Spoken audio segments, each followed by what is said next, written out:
သာသနာတော်နှစ်2555ခုကောဇာတက္ကီ1383ခုတော်သလင်းလဇန်6ရက်နေ့ညရန်ကုန်တိုင်းမရန်ကုန်မြို့နယ်တရားလေးလမ်းဝသာသနာရေးဝန်ကြီးဌာနနေဆက်နဲ့တောင်တန်းဒေသသာသနာပြုသင်တန်းကျောင်းဇဗုတိရိဗိမာန်တော်မှာကျင်းပပြုလုပ်ကြတဲ့ဓမ္မသဘင်၌အလုံးဓမ္မဒါနအလှူရှင်များဖြစ်ကြတဲ့နှစ်ဖက်မိဘများအားဥထိပ်ပန်ဆင်၍ဥက္ကမောင်စောဒေါ်လှိုင်းတန်တာဟံသမီးမယရနာဦးတာမောင်စိုးမင်းဟိမိသားစုဥအောင်မင်းစိန်ဒေါ်တင်တင်ကြီးမိသားစုဥတင်ရှိန်ဒေါ်ခင်ထားကြီးမိသားစုကိုဇော်မျိုးလွင်မအေးအေးမြိုင်မိသားစုကွယ်လွန်သူတက္ကကြီးဥတင်ရှိန်အားရည်စူး၍ကြံရည်သူမိသားစုဥရေခဲဒေါ်လူလူလွင်သမီးမတ်ကျေပွင့်ဖြူမိသားစုရွှေအိမ်စီမိသားစုဥအောင်ချိုဝင်းဒေါ်မြတ်မြတ်မိုးမိသားစုဒီမိသားစုတို့ရဲ့ဓမ္မဒါနကောင်းမှုကိုအကြောင်းပြုပြီးတော့ဒီကနေ့ညဘေးသက်ပေါင်းသူတော်ကောင်းတို့မြတ်စွာဘုရားရဲ့တရားဒေသနာတော်များကိုနာယူကြည်ညိုခွင့်ရကြတယ်။ဦးဇင်းတို့လည်းပဲမြတ်စွာဘုရားရဲ့တရားဒေသနာတော်များကိုဟောကြားခွင့်ရပါတယ်။ဦးဇင်းတို့တရားမဟုတ်ခင်မှာပြောချင်တာကစာအုပ်တွေနဲ့လိုက်ရည်ကြမယ်တက္ကကြီးတက္ကမကြီးများကိုအကြံပေးခြင်းနဲ့နော်။ဦးဇင်းပြောနေတဲ့အချိန်မှာအလိုလိုက်ရည်တော့လေတချို့စကားလုံးတွေနားမထောင်လိုက်ရဘဲနဲ့လွတ်သွားမှဆိုလို့ခွေတွေရှိနေတာပဲပြီးတော့အေးအေးဆေးဆေးမှတ်လို့ရတယ်ဟုတ်လားဒါဥစဉ်ကအကြံပေးတာပါနော်အဲ့တော့ဥစဉ်တို့ဒီကနေ့ညဘေးသက်ပေါင်းသူတော်ကောင်းတို့ကိုဗာတရားဟောပါလေဆိုလို့ရှိရင်ပါရမီ10ပါးတရားတော်လို့အဲ့ဒါလို့ဥစဉ်တို့ခေါင်းစည်းတက်ပြီးတော့9ညဟောရမှာဆိုတော့တညကိုပါရမီ2ပါးဟုတ်လားပါရမီ10ပါးဆိုတော့တရားကရိုးလိုက်တာပါနဲ့ပတ်သက်ပြီးတော့တို့ကြားဘူးနေတာပဲလို့အဲ့ဒါလို့စိတ်ထဲတွေးမှလဲစိုးရတယ်ဟုတ်လားပါရမီဆိုတာမြင့်မြတ်သူတို့ရဲ့အလုံးလို့ပေသက်ပေါင်းသူတော်ကောင်းတို့အားလုံးသဘောပေါက်ကြတယ်နော်အဲ့ဒီပါရမီ10ပါးကိုတညလျင်ပါရမီ2ပါးနှုံးဖြင့်ဘုရားတို့ဘုရားရှင်ကိုတော်မြတ်ကြီးဗုဒ္ဓဝင်ပါဠိတော်မှာဟောကြားတော်မူခဲ့တဲ့တရားဂါထာတွေကိုအခြေခံမယ်ပြီးတော့ဦးဇင်းတို့မင်းဝန်းစတော်ဘုရားကြီးရေးသားတော်မူခဲ့တဲ့မဟာဗုဒ္ဓဝင်ကျမ်းတွေကပါရမီတော်ကံကိုဖွင့်ထားတဲ့မင်းဝန်းစတော်ဘုရားကြီးရဲ့အဆုံးအမတရားဒေသနာတွေကိုအမိပြုပြီးတော့ဘေးသက်ပေါင်းသူတော်ကောင်းတို့ကိုပါရမီနဲ့ပတ်သက်ပြီးတော့9ညစာဆိုတော့တော်တော်လေးကြည်ကြည်ပြန့်ပြန့်တည်သွားကြလိမ့်မယ်လို့ထင်ပါတယ်ဟုတ်လားပါရမီ10ပါးဘာတွေလဲဆိုတာကိုပိဋကပေါင်းသူတော်ကောင်းတို့အလုံးသိကြပြီးသားပါဘယ်လိုရည်ရွယ်ချက်နဲ့ပြောချင်တာလဲဆိုတော့ပါရမီဆိုတော့ဖရာလုံးတော်ကြီးတွေတည်တာလည်းဖရာဖြစ်ဖို့ပါရမီဖြည့်ကြရတာလို့ဖရာလောင်းတဲ့ပါရမီကိုတွဲပြီးတော့မှတ်ထားတတ်ကြတယ်နော်တကယ်တမ်းကတော့ပါရမီဆိုတာပရမာဏံကမ္မံပါရမီမြင့်မြတ်သူတို့ရဲ့အလုတ်ကိုပါရမီလို့ခေါ်တာဟုတ်လေယာဘယ်သူရဲ့အလုတ်မြင့်မြတ်သူတို့ရဲ့အလုတ်အဲ့ဒီမြင့်မြတ်သူတို့ရဲ့အလုတ်ဖြစ်တဲ့မြင့်မြတ်တဲ့အလုတ်တွေကိုလုံးမယ်ဆိုရင်နောက်ဆုံးမဉ္ဇဉ်ဘုံဉ္ဇဉ်ထိရနိုင်တယ်အဲ့ဒါတရားဓမ္မတို့ဥစဉ်တို့လိုတာမန်ပုထုဇဉ်နေနေ့စဉ်နေထိုင်ကျင့်သုံးနေရတဲ့ဘဝမှာပါရမီ10ပါးကိုထိုက်တဲ့လို့ချပြီးတော့ကျင့်သုံးလို့ရတယ်ဆိုတာလေးကိုရှင်းရှင်းလင်းလင်းသဘောပေါက်စေခြင်းလို့ပါရမီ10ပါးတရားတော်တဲ့ဒီကနေ့ညတော့ဦးဇင်းတို့ဒါနပါရမီရဲ့သီလပါရမီရဲ့2ပါးကိုဒီကနေ့ညဦးဇင်းတို့ပြောသွားပါမယ်ဟုတ်လားအချိန်ကတော့ဦးဇင်းတို့အလုံးအပြီးစီတနာရီခွဲလောက်ယူပြီးတော့ပြောသွားပါမယ်ဟုတ်လားတခါမှဥစဉ်ဒီလိုပါရမီ10ပါးကိုတည2ပါးနှုံးနဲ့မဟောဘူး အဲ့ဒါဥစဉ်ပြောမယ်လို့ရည်ရွယ်ထားတာနဲ့အချိန်နဲ့အံကိုက်ဖြစ်ပါမလားဆိုတာလေးနည်းနည်းစဉ်းစားပြီးတော့ပြောရမယ်ဟုတ်လားအဲ့ဒီတော့ဥစဉ်တို့ဒီတရားတော်ကိုမဟောကြားသေးခင်မနာကြသေးခင်မှာတရားတော်အလုံးကိုဟောကြားတော်မူခဲ့တဲ့ဘုရားရှင်ကိုရောမြတ်ရဲ့အင်မတန်အေးချမ်းကြည်လင်တော်မူတဲ့မဟာကရုဏာကိုသိစေအားတရားလုံးစုံကိုသိတော်မူမြင်တော်မူတဲ့သဗ္ဗညုတဉာဏ်ဒီဟုသောပညာကိုဒုမဟာကရုဏာကိုပညာကိုနှစ်ပါးစုံတို့ဖြင့်ပြည့်စုံတော်မူတဲ့ဘုရားရှင်ကိုရောမြတ်ကိုယူသည်မြတ်တို့ရှိခိုးပူဇော်ကြအောင်စို့အလုံးလက်ဥကလေးတွေချီထားကြကရုဏာတိတလဟရယံပညာပိဇောတဝိဟတမောဟတမံသနရမရလောကကရုဝန္တိတုကတံဂတိဝိမု ṭ ံကရုဏာတိတလဟရယံမဟာကရုဏာတော်ဖြင့်အေးမြသောစိတ်နှလုံးလေးရှိတော်မူပါ၏ထသောပညာပိဇောတဝိဟတမောဟတမံအရဟတမေတိဟုသောအယံဝလင်းဖြင့်ဝိဇ္ဇာတိဟုသောမိုက်မှောင်ကိုဖယ်ခွာတော်မူပြီးထသောသနရမရလောကကရောလူနတ်မြမတတဝအနန္တတို့ဤကြောက်ထီတန်တုဧကရုပြုရာတဆူရီသောဆရာသခင်လည်းဖြစ်တော်မူပါ၏ထသောဂတိဝိမု ṭ ံဒေဝမနုဿာနိရယနှင့်ပေတတလိဆံလာရရှိငါးတန်သောဂတိတို့မှလီအထူးသဖြင့်ကင်းလွတ်တော်မူပြီးထသောသူကတံတတဝါတို့အားအကျိုးများကြောင့်ဟုတ်မှန်သောစကားကောင်းကိုသာမြတ်ဆိုတော်မူပါ၏ထသောဗုဒ္ဓံသစ္စာလေးရတရားမြတ်ကိုလက်ပေါ်တင်တာဗရမ ्या ကဲ့သို့ပြတ်သားထင်သိမြင်ပေတတ်ဘုရားရှင်ကိုယ်တော်မြတ်ကြီးကိုမေယံတရားဟောပုဂ္ဂိုလ်တရားနာပုဂ္ဂိုလ်ခေါ်ဆိုပညတ်ပရမတ်မှာမူယုံနာနှဖျားဖြစ်ကြပါသောဘုရားတပည့်တော်တို့သည်ဝနေဝနာမှာကာယဝစီမနောချီ၍သုံးလီဒွါရပနာမဖြင့်ဒုက္ခယုကျိုးလက်ဆုံမိုးကရှိခိုးဥညွတ်ပါ၏မြတ်စွာဘုရား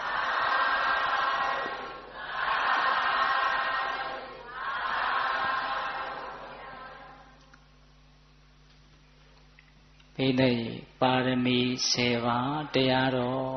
ဒါနပါရမီနဲ့သီလပါရမီဒီတရားကိုဦးဇင်းတို့ဘယ်ကနေစပြီးတော့ပြောခြင်းလဲဆိုတော့လွန်ခဲ့တဲ့4 သင်္ချေနဲ့ကဘာတသိန်းမြတ်စွာဘုရားသူမိတာရှင်ယတိဘဝဘုရားဖြစ်လိမ့်မယ်လို့ဗျာဒိတ်တော်ယူခဲ့တာဘယ်ဘုရားလက်ထက်လဲဒီပင်ကရာမြတ်စွာဘုရားအဲ့ဒါကိုဦးဇင်းတို့အကျယ်ကြီးပြောမနေတော့ဘူးအဲ့ဒီမှာဒီပင်ကရာမြတ်စွာဘုရားရဲ့ထံတော်ဘာမှာသင်ဟာလာမဲ့4 သင်္ချေနဲ့ကဘာတသိန်းထက်မှာဂေါရမအမည်ရတဲ့ဘုရားတဆူဖြစ်လိမ့်မယ်လို့ဧကန္တမှန်မဲ့ဗျာဒိတ်စကားကိုဒီပင်ကရာမြတ်စွာဘုရားမိန့်ကြားတော်မူတော့သင်ဟာဘုရားဖြစ်အောင်ဘယ်လိုလုပ်ရမယ်လို့တခွန်းမှအဲ့ဒီပင်ကရာမြတ်စွာဘုရားကပြောမသွားဘူးနော်ပြောမသွားဘူးအဲ့ဒီမှာအလုံးသောနတ်တွေလူတွေကပူဇော်ထားကြတဲ့ပန်းပုံကြီးရှိတယ်မြတ်စွာဘုရားကဗျာဒိတ်ပေးပြီးတော့ပြန်ကြွသွားဘုရားလောင်းကအဲ့ဒီမှာအကုန်လုံးပြန်သွားပြီဆိုတော့ပန်းပုံကြီးပေါ်ကိုတက်ပြီးတော့ထိုင်နေဦးဇင်းတို့ဘုရားလောင်းသူ့မိတာရှင်ရဲ့သေးကဗျာဒိတ်ရပြီးပြီနော်အဲ့ဒီမှာနတ်ပြမာတွေအများကြီးရှိတယ်အဲ့ဒီပတ်ဝန်းကျင်မှာအဲ့ဒီနတ်တွေပြမာတွေကဘုရားလောင်းကိုအားပေးကြတာဘယ်လိုအားပေးတာလဲဆိုတော့အိုးရှင်ယတိသူမိတာကျုပ်တို့ကြုံခဲ့ဘူးတယ်ဟိုးအရင်ဘုရားတွေလက်ထက်တုန်းကဗျာဒိတ်ရတော်မူတော့ဗျာဒိတ်ပေးတော်မူတော့အဲ့ဒါလိုဘုရားဖြစ်လိမ့်မယ်လို့ဗျာဒိတ်ပေးတဲ့နေ့မှာအင်မတန်ထူးခြားဆန်းကျယ်တဲ့နမိတ်ကြီး32ပါးအဲ့ဒီနမိတ်ကြီး32ပါးဟာဒီနေ့လည်းပဲတွေ့နေရတယ်တဲ့ဒါကြောင့်သင်ဟာဘုရားစင်စစ်ဧကံဖြစ်လိမ့်မယ်အဲ့ဒီနတ်တွေမြမာတွေက သူတို့မှာအတွေ့အကြုံရှိတာဘူးမြမကြီးတွေကအသက်ရှည်တာဆိုတော့လေအဲ့ဒီတုန်းကလည်းပဲနမိတ်ကြီး32ပါးမြင်ရတယ်ဒီနေ့လည်းမြင်ရတယ်အဲ့ဒီနမိတ်32ပါးကိုဦးဇင်းတို့အကုန်ပြောလို့အချိန်မရဘူးလေအဲ့ဒီထဲမှာအင်မတန်ထူးဆန်းပါတယ်ရေပန်းကုန်းပန်းနေရေထဲမှာပေါက်တဲ့အပင်တွေကုန်းပေါ်မှာပေါက်တဲ့အပင်တွေပန်းတွေအကုန်ပွင့်တယ်လို့ဆိုတယ်မြေကြီးတွေကနေရေတွေပန်းထွက်တယ်လို့ဆိုတယ်နော်မတီးပဲနဲ့တူရိယာတွေဟာအလိုလိုမြည်တယ်လို့ဆိုတယ်နတ်ပြည်ကိုလှမ်းပြီးတော့မြင်ရတယ်လို့ဆိုတယ်ငရဲကိုလည်းလှမ်းပြီးတော့မြင်ရတယ်လို့ဆိုတယ်အဲ့ဒီမှာဦးဇင်းစိတ်ဝင်စားတာလေးကဘာလဲဆိုတော့အဲ့ဒီဗျာဒိတ်ရတဲ့နေ့မှာလူတွေရဲ့တန်တန်မှာရောင်ရဲတင်းတိမ်တဲ့တရားထင်ရှားရှိတယ်တဲ့ဒီပြင်အချိန်တွေမှာကိုယ်အာယုန်နဲ့ကိုယ်မရောင်ရဲနိုင်ကြဘူးလူသားတွေဟာဒါပေမဲ့အဲ့ဒီဗျာဒိတ်ယူတဲ့နေ့မှာတော့လူတွေရဲ့စိတ်ထဲမှာဘာဖြစ်နေတော့ရောင်ရဲတဲ့စိတ်တန်တုဋ္ဌိတရားကျဉ်းပ်ပြီးတော့နေတာအဲ့ဒါကိုနတ်တွေကသူတို့တကိုးနဲ့လူတွေရဲ့စိတ်ကိုသိတာဟုတ်လားနောက်တစ်ခုဦးဇင်းတို့အံ့ဩစရာကောင်းတာကဒီပြင်နေဆိုရင်လူတွေဟာຢာကဒေါသမောဟတွေနဲ့အင်မတန်တောင်းကျမ်းပြီးတော့နေတာတဲ့အဲ့ဒီနေ့မှာတော့ຢာကဒေါသမောဟဆိုတဲ့မကောင်းတဲ့တရားတွေကင်းရှင်းပြီးတော့လူတွေရဲ့စိတ်မှာတန့်ရှင်းကြည်လင်ပြီးတော့နေတာတဲ့အံ့ဩစရာမကောင်းဘူးလားတစ်ချိန်ချိန်မှာဘုရားဖြစ်မဲ့ပုဂ္ဂိုလ်တယောက်ကိုသင်ဘုရားဖြစ်လိမ့်မယ်လို့ဏိဒံပြုခြင်းကလေးကစိတ်ဝင်စားစရာကောင်းတယ်နော်အေးအဲ့ဒီတော့ဦးဇင်းတို့တရားတော်မတို့ဒီပြင်နေ့တွေမှာလောဘဒေါသတွေဘလောက်ပဲကြီးကြီးအဲ့ဒီဗျာဒိတ်ရတဲ့နေ့မှာတော့လောဘဒေါသတတ္တဝါတွေရဲ့တန်တန်မှာကင်းနေတဲ့ဟုတ်ရလားအဲ့ဒါကိုနတ်တွေကမြမာတွေကတက်တည်ထားပြီးတော့အာမလျှော့လိုက်ပါနဲ့ကြိုးစားပါအာထုတ်ပါသင်ဟာသေချာပေါက်ဖျားဖြစ်လိမ့်မယ်လို့နတ်တွေမြမာတွေကလာပြီးတော့အားပေးတာအဲ့ဒီလိုအားပေးတော့ဘုရားလောင်းကလည်းအားတွေဖြစ်ပြီးတော့နောင်လာမဲ့လေးသင်ချင်းတဲ့ကဘာတသိမ်းမှာဖြစ်မဲ့ဘုရားကိုအခုပဲလက်ပေါ်မှာရောက်နေတဲ့ပစ္စည်းတစ်ခုလိုအခုပဲဘုရားဖြစ်တော့မှာလို့သူ့ရဲ့စိတ်ထဲမှာအဲ့ဒါလိုထင်ပြီးတော့နော်အဲ့ဒီမှာနတ်တွေမြမာတွေရဲ့ကြားထဲမှာပဲဘုရားလောင်းကဟုတ်ပြီဘုရားတွေပြောတဲ့စကားဆိုတာမှားယွင်းထုံးစံမရှိကောင်းငင်ကိုပြစ်လိုက်တဲ့ခဲဟာတေချာပေါက်မြေကြီးပေါ်ကိုပြန်ကျသလိုမျိုးထွက်လာတဲ့နေဟာဝင်ရသလိုမျိုးတေချာပေါက်ဧကန္တမှန်တဲ့စကားကိုဗျာဒိတ်လို့ဒီလိုခေါ်တာဟုတ်လားအဲ့ဒါကြောင့်ငါဟာတေချာပေါက်ဘုရားဖြစ်မှာပဲလို့အဲ့ဒီမှာသူ့မိသားရှင်ရင်တေကပန်းပုံကြီးပေါ်မှာထိုင်ရင်းနဲ့ငါဘုရားဖြစ်မှာတော့ဟုတ်ပါပြီဘုရားဖြစ်အောင်ငါဘယ်လိုကျင့်ရပါမတုံးလို့စဉ်းစားတယ်တဲ့အဲ့ဒါကိုဦးဇင်းတို့စာထဲမှာတော့ပါရမီပဝိစေယဉာဏ်အင်မတန်ထက်သန်တဲ့ဉာဏ်အင်မတန်ဆူရှာတဲ့ဉာဏ်ဘယ်သူကမှသင်ပေးတာမဟုတ်ဘူးနော်သင်ဟာဘုရားဖြစ်ခြင်းလို့ရှိရင်ဒီလိုလှုပ်လို့ဘယ်သူကမှလည်းနီးမပေးဘူးအဲ့ဒီမှာဘုရားလောင်းကြီးကဘုရားဖြစ်ခြင်းလေဆိုရင်ဟောဒီတဘာဝဓာတ်တွေထဲမှာပဲဘုရားဖြစ်စေတဲ့တရားကိုရှာမှဖြစ်မယ်လို့အဲ့ဒါလိုစဉ်းစားရင်းနဲ့သူ့ရဲ့ဉာဏ်ထဲမှာပထမဦးစွာဒါနပါရမီဆိုတာကိုတွေ့တယ်တဲ့ပိဋကရဲ့ပါရမီဆိုတဲ့စကားလုံးလေးကိုစောစောကအကျဉ်းပြရှင်းခဲ့တယ်နော်ပရမာဏံကမ္မံပါရမီပရမာဏံမြင့်မြတ်သူတို့ရဲ့ကမ္မအလုပ်ဆိုတာပါရမီမြင့်မြတ်သူတို့ရဲ့အလုပ်ပါရမီပါရမီဆိုတာမြင့်မြတ်သူတို့ရဲ့အလုပ်အဲ့ဒီမြင့်မြတ်သူတို့ရဲ့အလုပ်တနည်းအားဖြင့်ဘုရားလောင်းသူတော်ကောင်းကြီးတို့ရဲ့အလုပ်အဲ့ဒါပထမဦးစွာဒါနပါရမီတဲ့အဲ့ဒါကိုတွေ့တယ်အဲ့ဒါကိုမြတ်စွာဘုရားကဘယ်လိုဟောသလဲဆိုတော့ရှင်သာရိပုတ္တရာကိုပြန်ဟောတဲ့ဗုဒ္ဓဝင်ပါဠိတော်ရှိတယ်လေတက္ကကြီးများဝိဇေနံတောတတတခိပထမံဒါနပါရမိပုဗ္ဗကေဟိမဟေတိဟိအနုစိန္ဒံမဟာပထံဒီဂါထာလေးနဲ့စပြီးတော့ပြောတယ်ဝိဇေနံတောဘုရားဖြစ်ရန်တရားတွေကိုစူးစမ်းရှာဖွေနေတဲ့တရားထိုအခါမှာပုဗ္ဗကေဟိရှေးကာလ၌ပွင့်တော်မူကြကုန်သောမဟေတိဟိဘုရားရှင်ကိုယ်တော်မြတ်ကြီးတို့သည်အနုစိန္ဒံအဖမ်းမအထက်ထက်လေ့ကျင့်အပ်ကုန်သောမဟာပထံလမ်းမာကြီးတပွဲဖြစ်၍နေသောပထမရှိဥစွာသောဒါနပါရမီဒါနပါရမီကိုအတ္တခိန်တွေ့မြင်တော်မူပြီဘ ဖျားဖြစ်ဖို့နီလန်းကိုရှာလိုက်တော့ပထမဦးစွာဒါနပါရမီကိုတွေ့တယ်အဲ့ဒါကိုဘယ်လိုလေးပြောထားလဲဆိုတော့ဩဘကေဟိရှေး၌ဖြစ်ကုန်သောမဟေတိဟိဖျားဆရှိသောအရိယာသူတော်ကောင်းကြီးတို့သည်မဟေတိဟိဖျားရှင်ကိုယ်တော်မြတ်ကြီးတို့သည်အနုစိဏံအဖမအထက်ထက်လေ့ကျင့်အပ်ကုန်သောမဟာပဋ္ဌာန်းလမ်းမကြီးတပွဲဖြစ်၍နေသောဒါနပါရမီဆိုတာရှေးတုန်းကပွင့်တော်မူကြတဲ့ဖျားရှင်ကိုယ်တော်မြတ်ကြီးတို့အကျဉ်းကြီးအထက်ထက်လေ့ကျင့်ခဲ့မိဝဲခဲ့ပြုလုပ်ခဲ့ဘာနဲ့တူနေတယ်လဲဆိုတော့လူတွေဖုံးနေသွားနေတဲ့လမ်းမကြီးတစ်ခုလိုကိုဖြစ်နေပါတယ်ဟုတ်လားအဲ့ဒီဒါနပါရမီကိုသူပထမဦးစွာတွေ့တယ်တွေ့တဲ့အခါကျတော့သူ့ကိုယ်သူတိုက်တွန်းတယ်ဣမန္တုံပထမတကတဝါဒါလံကတဝါသမာဓိယဣမန္တုံပထမကတဝါဒါလံကတဝါသမာဓိယဒါနပါရမီတံကိစ္ဆယတိဘောဓိပတ္တုမိစ္ဆတိသူမေရာပန္တိတအိုပညာရှိအမောင်သူမေရာတွန်သင်သည်ဘောဓိအရတမဉ္ဇံတပိညုတဉ္ဇံလို့ဆိုတဲ့ဘုရားဖြစ်ကို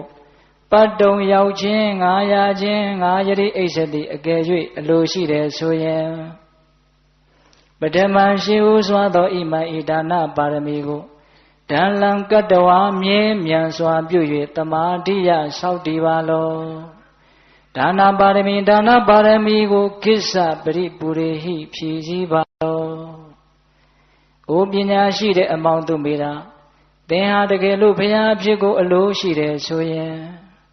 ရှေးတုန်းကဘုရားရှင်ကိုယ်တော်မြတ်ကြီးတွေလမ်းမကြီးတပွဲဖြစ်လို့ဖုံနေအောင်လျှောက်ထားတဲ့ဒါနပါရမီလို့ဆိုရတဲ့ပထမပါရမီကိုဒံလံကတ္တဝါမြဲမြံစွာပြု၍မြဲမြဲမြံမြံစွန့်စွန့်စားစားဒါနပါရမီကိုသင်ကြိုးစားပါလို့သူ့ကိုယ်သူအားပေးတယ်ဆုံးမအဲ့ဒီမှာဆက်ပြီးတော့မြတ်စွာဘုရားဘယ်လိုဟောသလဲတနည်းအားဖြင့်သူမေတာရှင်ရဲ့သိဘယ်လိုစဉ်းစားသလဲနော်ဘယ်လိုစဉ်းစားလဲဆိုတော့ဥပမာလေးနဲ့စဉ်းစားတယ်ဒါနပါရမီကိုဒါလေးကိုပေးသက်ပေါင်းသူတော်ကောင်းတို့တည်တည်ချာချာနားဆိုင်ပြီးတော့နာယူရမယ်နော်ယထာဘိကုံမောတံပုံတော်ယတ္တကတ္တစီအထောကတောဝမတေဥဒကဏိတေဝါနတ္တထာပတိကတိယထာဘိဥပမာအားဖြင့်ယတ္တကတ္တစီအမမထာတဘာဘာသောအရေးဖြင့်တံပုံတော်ပြည့်၍နေသောအဒေါကတောအောက်သို့မျက်နှဝါလှည့်၍ထားအပ်သောကုံဘောဥသည်ဝမတေရေတို့ကိုဥဒကံရေကိုဝမတေဝအံထုတ်တည်သာသည်တထထိုရေကိုအံထုတ်ရ၌နပရိဒခတိယထာမဆောင်လျှောက်တကဲ့သို့ဘာပြောတာလဲဆိုတော့တစုံတစ်ခုသောအရေနဲ့ပြည့်နေတဲ့အိုးတစ်လုံးအဲ့ဒီအိုးကိုအဝကိုအောက်ကိုထားပြီးတော့မှောက်ချလိုက်မယ်ဆိုလို့ရှိရင်အဲ့ဒီထဲမှာရှိတဲ့ရေတွေဟာအကုန်လုံးအောက်ကိုကျသွားမယ်အဲ့ဒီအိုးကအဝကိုအောက်ကထားပြီးတော့မှောက်လိုက်တယ်ဆိုရင်ဒီရေတွေကိုမကြအောင်သူမစောင်းတော့ဘူးသဘောပေါက်တယ်နော်ဒီရေတွေအောက်ကိုကျမသွားအောင်သူမစောင်းလျှောက်တော့ဘူးနော်တထာထိုကဲ့သို့ရေတွေကြရနိုင်နာပရိရခေတိယထာမစောင်းလျှောက်တဲ့ကဲ့သို့တထာထိုအတူသားလျင်တွန်ပိသင်သည်လီဟိနာမုဂ္ဂထမေစီမေအယုတ်အလတ်အမျက်ဖြစ်ကုန်သောရာစကေတောင်းရန်သူတို့ကိုဒိဋ္ဌဝါမြင်ရသည်ရှိသောသင်ဟာလည်းပဲတဲ့အဲ့ဒီမှောက်ထားတဲ့အိုးတလုံးဟာရေတွေကိုဖိတ်မသွားဖို့မစောင်းလျှောက်တော့သလိုမျိုးအယုတ်အလတ်အမျက်အလှခံပုဂ္ဂိုလ်တွေတွေ့လာလို့ရှိရင်နေသေးတံအကျွင်းမရှိဒါနံဒါနပါရမီကိုတရားဟိပေးလှူပါလောအောက်ကိုမှောက်ထားလိုက်တဲ့အိုးတလုံးဟာရေတွေကိုမဖိတ်အောင်မစောင်းလျှောက်တော့သလိုမျိုးရေတွေအကုန်လုံးအန်ထုတ်သွားသလိုမျိုးဘာတွေ့တာမှုမှမရှိဘဲနဲ့လွတ်လွတ်စွန့်ကျဲနိုင်တဲ့အစွမ်းတတ္တိနဲ့ဒါနပါရမီကိုသင်ပြုပါတဲ့ပိဋကဥပမာလေးနဲ့သူ့ကိုယ်သူဆုံးမတာနော်သင်ဖျားဖြစ်ခြင်းတယ်ဆိုလို့ရှိရင်ဒါနပါရမီကိုမြင်ပြုရမယ်အဲ့ဒီလိုပြုတဲ့နေရာမှာလည်းပဲရေအိုးတစ်လုံးကိုအဝါကိုမှောက်ထားလိုက်ပြီဆိုလို့ရှိရင်အဲ့ဒီရေတွေအကုန်လုံးထွက်သွားတယ်အဲ့ဒီအိုးကအဲ့ဒီရေကိုမဆောင်လျှောက်တော့ဘူးအဲ့ဒါလိုမျိုး အယုတ်အလတ်အမြတ်မရွေတဲ့အလှကံပုဂ္ဂိုလ်ရဲ့ဂုဏ်ကြီးတွေကိုဘာမှမစင်စားဘူးနော်ဘယ်လိုပုဂ္ဂိုလ်နဲ့ပဲတွေ့သူဘာလုပ်မှလဲလှူပစ်လိုက်မှပဲရကျင်နေတဲ့လူကိုပေးလိုက်မှပဲဦးဇင်းတို့အကြောင်းအရာတစ်ခုကိုအကျယ်ကြီးပြောမသွားဘူးဗျာဒါနနဲ့ပတ်သက်ပြီးတော့ပြောစရာတွေအများကြီးရှိတယ်သီလနဲ့ပတ်သက်ပြီးတော့လည်းဦးဇင်းတို့ဒီတဏှာကြီးဝဲအချိန်မှာပြောစရာတွေအများကြီးဦးဇင်းဒီမှာနှုတ်ကလေးတွေထုတ်ထားတယ်အဲ့ဒါကိုစုံစိအောင်ပြောခြင်းတဲ့အတွက်ကြောင့်ပေးတတ်တို့လည်းပဲဉာဏ်ရှိပါတယ်ဒီဥပမာလေးအင်မတန်ကောင်းတယ်ဆိုတာကိုဉာဏ်လေးနဲ့ကိုစဉ်းစားကြည့်ဟုတ်လားမှောက်ထားလိုက်ပြီဆိုရင်ရေအိုးဟာရေရဲ့အပေါ်မှာအမဂယုမဆိုင်တော့ဟုတ်လားအဲ့ဒါလိုပဲမြင့်မြတ်တဲ့အလုပ်ကိုလုပ်မယ်ဆိုရင်ဒီဒါနာကောင်းမှုနဲ့ပတ်သက်လာလို့ရှင်ကိုယ့်ရဲ့ပစ္စည်းရဲ့ပုံမှာတွေ့တာတဲ့စိတ်ကိုလွတ်စွန့်ကြဲနိုင်ရမယ်ဟုတ်ရဲ့လားအဲ့ဒီတော့ပေးသက်ပေါင်းသူတော်ကောင်းတို့ကိုဦးဇင်းတို့ကဒါနနဲ့ပတ်သက်ပြီးတော့ဘာတွေဆက်ပြီးတော့ပြောခြင်းလဲဆိုတော့ဒါနဟာအင်မတန်အကျိုးများပါတယ်လို့ဦးဇင်းတို့ကအထူးပြောစရာမလိုဘာပြုလို့လဲဆိုတော့ဒီလောက်ကြီးထင်ရှားနေတာကိုဦးဇင်းတို့ပြောစရာတိတ်မလိုပြောစရာမလိုဘူးဆိုပေမဲ့လို့နှလုံးသွင်းမိအောင်နည်းနည်းလေးတော့ပြောအောင်မယ်ဟုတ်လားမြတ်စွာဘုရားအင်္ဂုတ္တပါဠိတော်စက္ကနိပတ်မှာဟောထားတာရှိတယ်အလှပေးတဲ့ပုဂ္ဂိုလ်ဘက်ကမလှခင်မှာလှစဲမှာလှပြီးမှာစေတနာ၃တန်ထက်တန်မဲ့ဆိုရင်အလှခံတဲ့ပုဂ္ဂိုလ်ရဲ့ဘက်ကယာကဒေါသမောဟကင်းတဲ့ယဟန္တာတော်လည်းဖြစ်မယ်သို့မဟုတ်ယာကဒေါသမောဟကင်းအောင်ကျင့်နေတဲ့သူတော်ကောင်းတော်လည်းဖြစ်မယ်ဆိုတဲ့အင်္ဂါ၃ချက်ပြည့်စုံမယ်ဆိုရင်အလှပေးဘက်က၃ချက်အလှခံဘက်က၃ချက်အဲ့ဒါလိုပြည့်စုံမယ်ဆိုလို့ရှိရင်အဲ့ဒီဒါနာကောင်းမှုရဲ့အကျိုးပေးဘလောက်ကြီးကျယ်တယ်လို့ရေတွက်လို့မရဘူးတဲ့သမုဒ္ဒရာထဲမှာရှိတဲ့ရေတွေကိုခြင်ခွက်တွေနဲ့တောင်းတွေနဲ့တန်ဖုံးတွေနဲ့ဘလောက်ရှိပါတယ်လို့ရေတွက်လို့မရတယ်လို့မျိုးပဲလို့အဲ့ဒါလိုဥပမာပေးတယ်အဲ့ဒါဒါနနဲ့ပတ်သက်ပြီးတော့အကျိုးများဖို့အမြတ်ပေါ့နော်အဲ့ဒီတော့ဒီလောက်အကျိုးများတဲ့ဒါနကိုဉာဏ်ရှိတဲ့လူတွေမြင့်မြတ်တဲ့အလုပ်ကိုစိတ်ဝင်စားတဲ့လူတွေဟာလုပ်ကြရမယ်ဟုတ်ရဲ့လားအဲ့ဒီလိုလှုပ်တဲ့နေရာမှာလှုပ်တက်ဖို့လိုတယ်ပိဋကဘာလုပ်ဖို့လိုတယ်လှုပ်တက်ဖို့လိုတယ်ဗျဗမာစကားပုံတစ်ခုရှိတယ်နော်အရှင်မတက်တော့ဆန်းလျက်နဲ့မလှဟုတ်လားအငင်မတက်တော့ပန်းလျက်နဲ့မရစိတ်ကောင်းစိတ်မြတ်တွေလည်းရှိတယ်လှုပ်လဲလှုပ်ခြင်းနဲ့ဒါပေမဲ့မလှုပ်တတ်တော့အလွဲတွေဖြစ်ပြီးတော့အကျိုးတွေနေတာဝမ်းနည်းစရာမကောင်းဘူးလားဒါကြောင့်ဒါနနဲ့ပတ်သက်ပြီးတော့တတိထားစရာလေးတွေစိတ်ဝင်စားစရာလေးတွေကိုဦးဇင်းတို့ကဆက်ပြီးတော့ပြောခြင်းအဲ့တော့ဒါနနဲ့ပတ်သက်ပြီးတော့ဦးဇင်းတို့မဟာဗုဒ္ဓဝင်ကျမ်းကိုပြုစုတော်မူတဲ့မင်းကုန်းဆရာဘုရားကြီးအကျယ်ကြီးရေးထားတယ်စာမျက်နှာ100နီးပါးလောက်ရှိအဲ့ဒီတဲကနေပေးသက်ပေါင်းသူတော်ကောင်းတို့နဲ့ဒီအချိန်လေးတွင်မှာတင့်တော်တယ်လို့လေဦးဇင်းကပြောသွားခြင်းဒါနဟာတဲ့အစ္စတိကဒါနဘာဟိရဒါနလို့2မျိုးရှိတယ်တဲ့နော်အစ္စတိကဒါနဆိုတာဒီခန္ဓာကိုယ်ရဲ့ကအသွေးတွေအသားတွေအင်္ဂါအစိတ်ပိုင်းတွေကိုထုတ်ပြီးတော့လှူတာဘာဟိရဒါနဆိုတာကပြင်ဘက်ကကိုပိုင်ဆိုင်တဲ့ပစ္စည်းတွေကိုယ့်ရဲ့ဆွေမျိုးတွေအတိုင်းဝိုင်းတွေပေါ့နော်ပြင်ဘက်ကအရာတွေကိုလှူတာအဲ့ဒီမှာဘာဟိရဒါနတဲ့အစ္စတိကဒါနကမြတ်တယ်ဟုတ်လားဦးဇင်းတို့ဝေတန်နေရမင်းသားလေးငယ်ငယ်လေးတွေကစပြီးတော့လှူခြင်းနဲ့ကလေးလေးတွေကစသူခမဲတော်ကဆွဲပေးတဲ့ဆွဲပြားလေးကိုချွတ်ပြီးတော့အထင်းတော်ကိုပြီးပြစ်တာနော်ဟုတ်လားအဲ့ဒါ तू နည်းနည်းလေးကြီးလာတော့ तू ကဘယ်လိုစဉ်းစားတော့ဆိုတော့ပြင်ဘက်ကအရာတွေပေးရတာအားမရပါဘူးတကယ်လို့မြန်တစုံတစ်ယောက်ကငါရဲ့ခေါင်းကိုရကျင်တယ်လို့ပြောရင်ငါဖြတ်ပြီးတော့ပေးလိုက်မှာပဲအဲ့လိုစဉ်းစားတယ်အော်ဖို့ကောင်းတယ်နော်တစုံတစ်ယောက်ကငါရဲ့နှလုံးသားကိုလိုချင်တယ်ဆိုရင်ထုတ်ပြီးတော့ငါပေးမှာပဲတစုံတစ်ယောက်ကမင်းငါအိမ်ကိုကျွန်ခံဖို့လိုက်ခဲ့လို့ခေါ်ရင်ငါလိုက်သွားမှာပဲအဲ့လိုစဉ်းစားတယ်အဲ့ဒီလိုလဲစဉ်းစားလိုက်တော့မြေကြီးကလှုပ်တယ်တဲ့အစ္စတိကဒါနပြုမယ်လို့စဉ်းစားတဲ့ဓာန်ကိုမြေကြီးမခံနိုင်ဘူးဒါလေးကိုပြောချင်တာနော်အစ္စတိကဒါနသည်ဘာဟိတဒါနတဲ့ဒီလောက်နဲ့တော်ရအောင်နော်နောက်ထပ်ဒါနတစ်မျိုးအဲ့ဒါဘာလဲဆိုတော့အာမိတဒါနရဲ့ဓမ္မဒါနရဲ့အာမိတဆိုတာပစ္စည်းဥစ္စာအသုံးအဆောင်တွေကိုအာမိတအဲ့ဒါတွေကိုလှူတာအာမိတဒါနပေါ့နော် ဓမ္မဒါနဆိုတာကတရားအသိဉာဏ်ရဖို့လှူတာ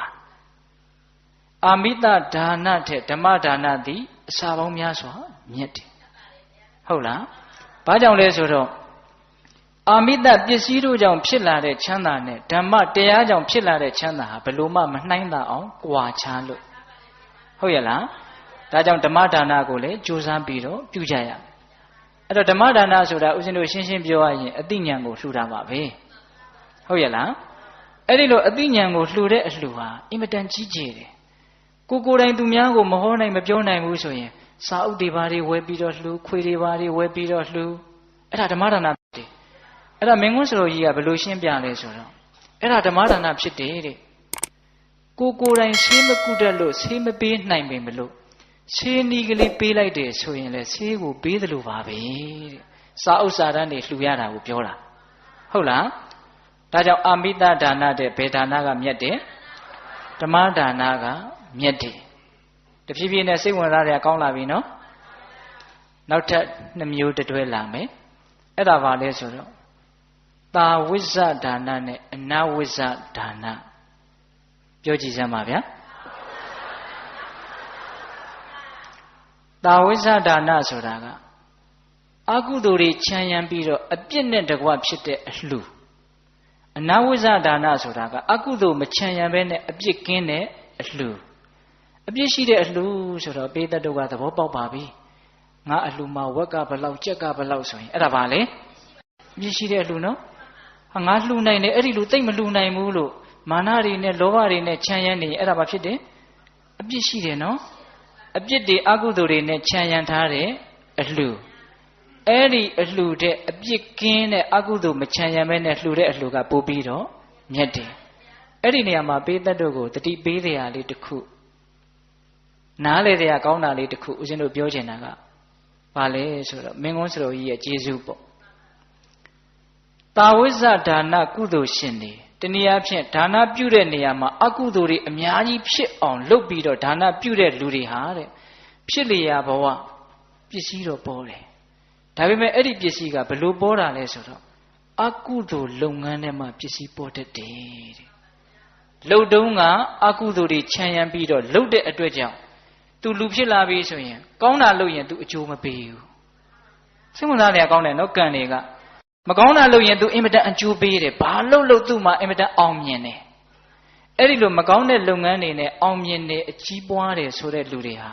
အရင်ဘဝတုန်းကတာဝိဇ္ဇဒါနကုသိုလ်ရှင်နေလို့ခံမှန်းလို့ရတယ်အဲ့တော့ဒီဘဝအကျိုးပေးနေတာဆိုတော့ကိုကမပြစ်နိုင်ဘူးဒီလုပ်ငန်းကြီးမကောင်းမှလည်းသိတယ်ဒါပေမဲ့အကျိုးပေးနေတာဆိုတော့မပြစ်နိုင်ဘူးကြားလေးနစ်သွားတဲ့သဘောကြောက်เสียမကောင်းဘူးလား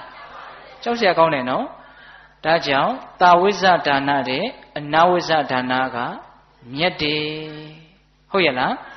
အေးနောက်ထပ်တွဲထပ်ပြောမယ်အဲ့ဒါကဘာလဲဆိုတော့ပုဂ္ဂလိကဒါနတဲ့တန်ခိကဒါနကမြတ်တယ်တဲ့ဘိတ္တတို့စိတ်ကိုဝင်စားလားမသိဘူးပုဂ္ဂလိကဒါနတဲ့တန်ခိကဒါနကမြတ်တယ်တဲ့အသေးစိတ်ရှင်းစရာမလိုဘူးဒီလူတွေဉာဏ်ရှိပြီးသားပုဂ္ဂလိကဒါနဆိုတာကပုဂ္ဂိုလ်ကိုရည်ရွယ်ပြီးတော့ပုဂ္ဂိုလ်ဇွဲနဲ့လှူတာဒီဘုန်းကြီးကိုကြည်ညိုတယ်ဒီလူကိုမေတ္တာရှိတယ်ဒါကြောင့်ဒီလူကိုဒီဘုန်းကြီးကိုပေးမယ်အဲ့ဒါပါလေပုဂ္ဂလိကဒါနတန်ခိကဒါနဆိုတာကပုဂ္ဂိုလ်ကိုမစွဲဘူးတသာသနာလုံးမှာရှိတဲ့တန်ဃာတွေရဲ့ဂုဏ်အရိယာတန်ဃာရဲ့ဂုဏ်ကိုအာယုံပြုပြီးတော့တန်ဃာဂုဏ်ကိုရည်မှန်းပြီးတော့လှူလိုက်တာအဲ့ဒါကတန်ခိကဒါနအဲ့ဒီမှာတန်ခိကဒါနသည်ပုဂ္ဂလိကဒါနတဲ့အစာပေါင်းများစွာမြတ်တယ်။ကုံရတာချင်းအတူတူနော်အဲ့ဒါကိုစတော်ကြီးကဘယ်လိုရှင်းပြလဲဆိုတော့လှူတဲ့လူမှလည်းပဲငါလှူထားတာကောင်းကောင်းမှသုံးတာဟုတ်ရဲ့လားလို့အဲ့ဒါလို့နောက်ပိုင်းရှုပ်เสียမလို့အလှူခံတဲ့ပုဂ္ဂိုလ်မှလည်းပဲငါ့ကိုဘယ်သူကလှူထားတာလို့ तू စဉ်းစားเสียမလို့အလှူရှင်ကိုအားနာเสียမလို့ဘူးတန်ခိကဒါနကြတော့သူကတန်ဃာကိုလှူထားတဲ့ပစ္စည်းသူလည်းပိုင်တယ်ဆိုပြီးတော့သုံးတာရဲတင်းတင်းတန်ရောစင်တယ်ပုဂ္ဂလိကဒါနကြတော့အလှူရှင်ကလည်းပဲအလှူခံပေါ်ကိုတန်ရောစင်မပြတ်ဘူးအလှူခံကလည်းသူတို့ကလှူထားရတာဆိုသူတို့မျက်နှာချိနေရတယ်တန်ရောစင်တွေအမြင်တန်းတယ်နော် တန်ခိကဒါနကြတော့အဲ့ဒါမျိုးမရှိဘူးဒါကြောင့်တန်ခိကဒါနသည်ပုဂ္ဂလိကဒါနတဲ့အများကြီးမြတ်တယ်ကြိုးစားပြီးတော့လုံနိုင်ဖို့လိုတယ်ခုဦးဇင်းတို့တရားတော်မတို့သာသနာတွင်မှာဆိုတော့တန်ဃာတွေနဲ့မကင်းနိုင်ဘူးလှူရင်တော့တန်ဃာတွေပဲများများလှူကြတာပဲလေအဲ့ဒီလိုလှူတဲ့နေရာမှာတန်ခိကဒါနဖြစ်အောင်လှူတတ်ဖို့အရေးကြီးတယ်အဲ့ဒါကိုမင်းကွန်းစတော်ကြီးကဘယ်လိုညွှန်ပြလဲဆိုတော့ဘုန်းကြီးတစ်ပါးပါကိုယ်အိမ်ရောက်လာတယ်တီလာမရှိဘူးလို့သိတယ်ဆိုအောင်တော့တန်ခါကုံကိုရည်မှန်းပြီးတော့လှူရမယ်ဆိုရင်တန်ခိကဒါနဖြစ်တယ်ဟာဒီဘုန်းကြီးတီလာမရှိဘူးလို့သိရတဲ့တပည့်တော်တို့ကတန်ခါကုံကိုဘယ်လိုလုပ်မှန်းတတ်ပါမတုံးလို့အဲ့ဒါလို့မပြောနဲ့အခုဦးဇင်းတို့မြတ်စွာဘုရားကိုရှစ်ခိုးနေတာကဖရာအစ်စ်ကိုရှစ်ခိုးတာလားရည်မှန်းပြီးတော့ထုလုပ်ထားတဲ့ရုပ်ပွားတော်ကိုရှစ်ခိုးတာလားအဲ့ဒါကိုရှစ်ခိုးရင်းနဲ့တကယ်စိတ်ထားတဲ့တော့ဖရာအစ်စ်စီတတ်တော်ထင်ရှားမြတ်စွာဘုရားဒီကိုအာယုံရောက်အောင်ရှစ်ခိုးနိုင်ရတယ်မဟုတ်လားအေးအဲ့ဒါလိုမျိုးလုပ်တရမယ်တဲ့ဥပမာလေးနဲ့ပြောတာနော်ကိုရှိမှရောက်နေတဲ့တန်ဃာတော်သည်တန်ဃာအားလုံးရဲ့ကိုယ်စားတနည်းအားဖြင့်ဖရာရဲ့ကိုယ်စားရုပ်ပွားတော်လို့သဘောထားပြီးတော့နော်ဖရာလက်ထက်ကဆင်းသက်လာတဲ့အရိယာတကယ်တန်ဃာအစစ်တန်ဃာမှန်ကြီးတွေရဲ့ဂုဏ်ကိုရည်ရွယ်ပြီးတော့မြတ်စွာဘုရားရဲ့သာသနာတော်ကိုဆက်လက်ပြီးတော့လက်ဆင့်ကမ်းနေကြတဲ့ပုဂ္ဂိုလ်တွေလို့တန်ခါရဲ့ဂုဏ်ကိုအာယုံပြုပြီးတော့လှူလိုက်မယ်ဆိုရင်တန်ခိကဒါနဖြစ်တယ်စိတ်ထဲကရုပ်သလားမြတ်သလားလို့စဉ်းစားနေတာကိုကစပြီးတော့ကိုယ့်ရဲ့အကျိုးကိုငဲ့နေတာကိုတစ်ချိန်ချိန်မှာအကျိုးနည်းနည်းလေးရမှာစိုးနေတာအဲ့ဒါကိုဥစဉ်ပြီးတော့ရှင်းပြမယ်အဲ့ဒီလိုမျိုးပုဂ္ဂိုလ်ကိုဆွဲပြီးတော့ပုဂ္ဂိုလ်ရဲ့ဂုဏ်အနှိမ့်မြင့်ကိုစိတ်ထဲကစဉ်းစားနေသေးတယ်ဆိုရင်ကိုအဲ့ဒီဒါနသည်သိအဆင်မရှိဘူးဟုတ်လားဒါပေမဲ့ဦးဇင်းတို့အခုတန်ခိကဒါနအကြောင်းလေးနဲ့ပတ်သက်ပြီးတော့စိတ်ဝင်စားစရာလေးဆက်ပြီးတော့ပြောမယ်အဲ့ဒီအယုတ်အလတ်အမြတ်ကိုတရားရဲ့ဏိဂုံးပိုင်းကြမှာဦးဇင်းပြောပြမယ်ဟုတ်လားအခုပြောမှာကဘာလဲဆိုတော့အင်မတန်တော်တဲ့ဒကာကြီးတယောက်အကြောင်းပြောပြမယ်မြတ်စွာဘုရားလက်ထက်ကဟတ္ထိရွာသားတဲ့ဆင်ရွာပေါ့လေတကြွယ်ရဲ့နာမည်ကဥက္ခတဲ့အဲ့ဒါမြတ်စွာဘုရားကယဟန်တော်တွေကိုဟောတယ်ချစ်သားတို့ဟတ္ထိရွာသားဥက္ခတကြွယ်ဟာအံ့ဩဖွယ်ကောင်းတဲ့အရှက်ချစ်ချက်နဲ့ပြည့်စုံတဲ့ပုဂ္ဂိုလ်လို့ဒါလေးပြောပြီးတော့မြတ်စွာဘုရားကကဏ္ဍကုရီတွေပြန်ကြွသွားတာအကျေမပြောဘူးအဲ့ဒီမှာယဟန်တော်တစ်ပါးကစိတ်ဝင်စားပြီးတော့အဲ့ဒီတက္ကကြီးအိမ်ကိုကြွသွားတာအဲ့ဒီယဟန်တော်ကကြွသွားပြီးတော့တက္ကကြီးတဲ့မြတ်စွာဘုရားကတင့်ကိုဂုဏ်၈ပါးနဲ့ပြည့်စုံတဲ့ပုဂ္ဂိုလ်လို့ဟောတယ်တဲ့တင့်မှာဘယ်လိုဂုဏ်တွေရှိတာတော့ငါ့ကိုပြောပြပါအဲ့ဒီတော့ဥက္ကတကြွယ်ကအရှင်ဘုရားမြတ်စွာဘုရားကတပည့်တော်မှာဂုဏ်၈ပါးနဲ့ပြည့်စုံတယ်ဆိုတာဘာတွေကိုရည်ရွယ်ပြောတယ်တော့တပည့်တော်မသိဘူးတဲ့ဒါပေမဲ့တပည့်တော်ကိုယ်တိုင်သိတယ်တပည့်တော်ရဲ့ဂုဏ်၈ပါးကတော့ဒီလိုရှိတယ်ဆိုပြီးတော့သူကိုယ်တိုင်ပြောပြအဲ့ဒါဘာလဲဆိုတော့တပည့်တော်ဗျာတဲ့ဥယျာဉ်ထဲမှာတောက်ဆမူးယူပြီးတော့နေတာအဲ့ဒီအချိန်မှာပဲဥယျာဉ်ထဲမှာမြတ်စွာဘုရားကိုတပည့်တော်ပထမဆုံးဖူးရတယ်အဲ့ဒီလိုဘုရားကိုဖူးလိုက်ရတာနဲ့မြင်လိုက်ရယုံမြနဲ့တခါတည်းအမူးတွေတန်းပြေသွားတယ်တဲ့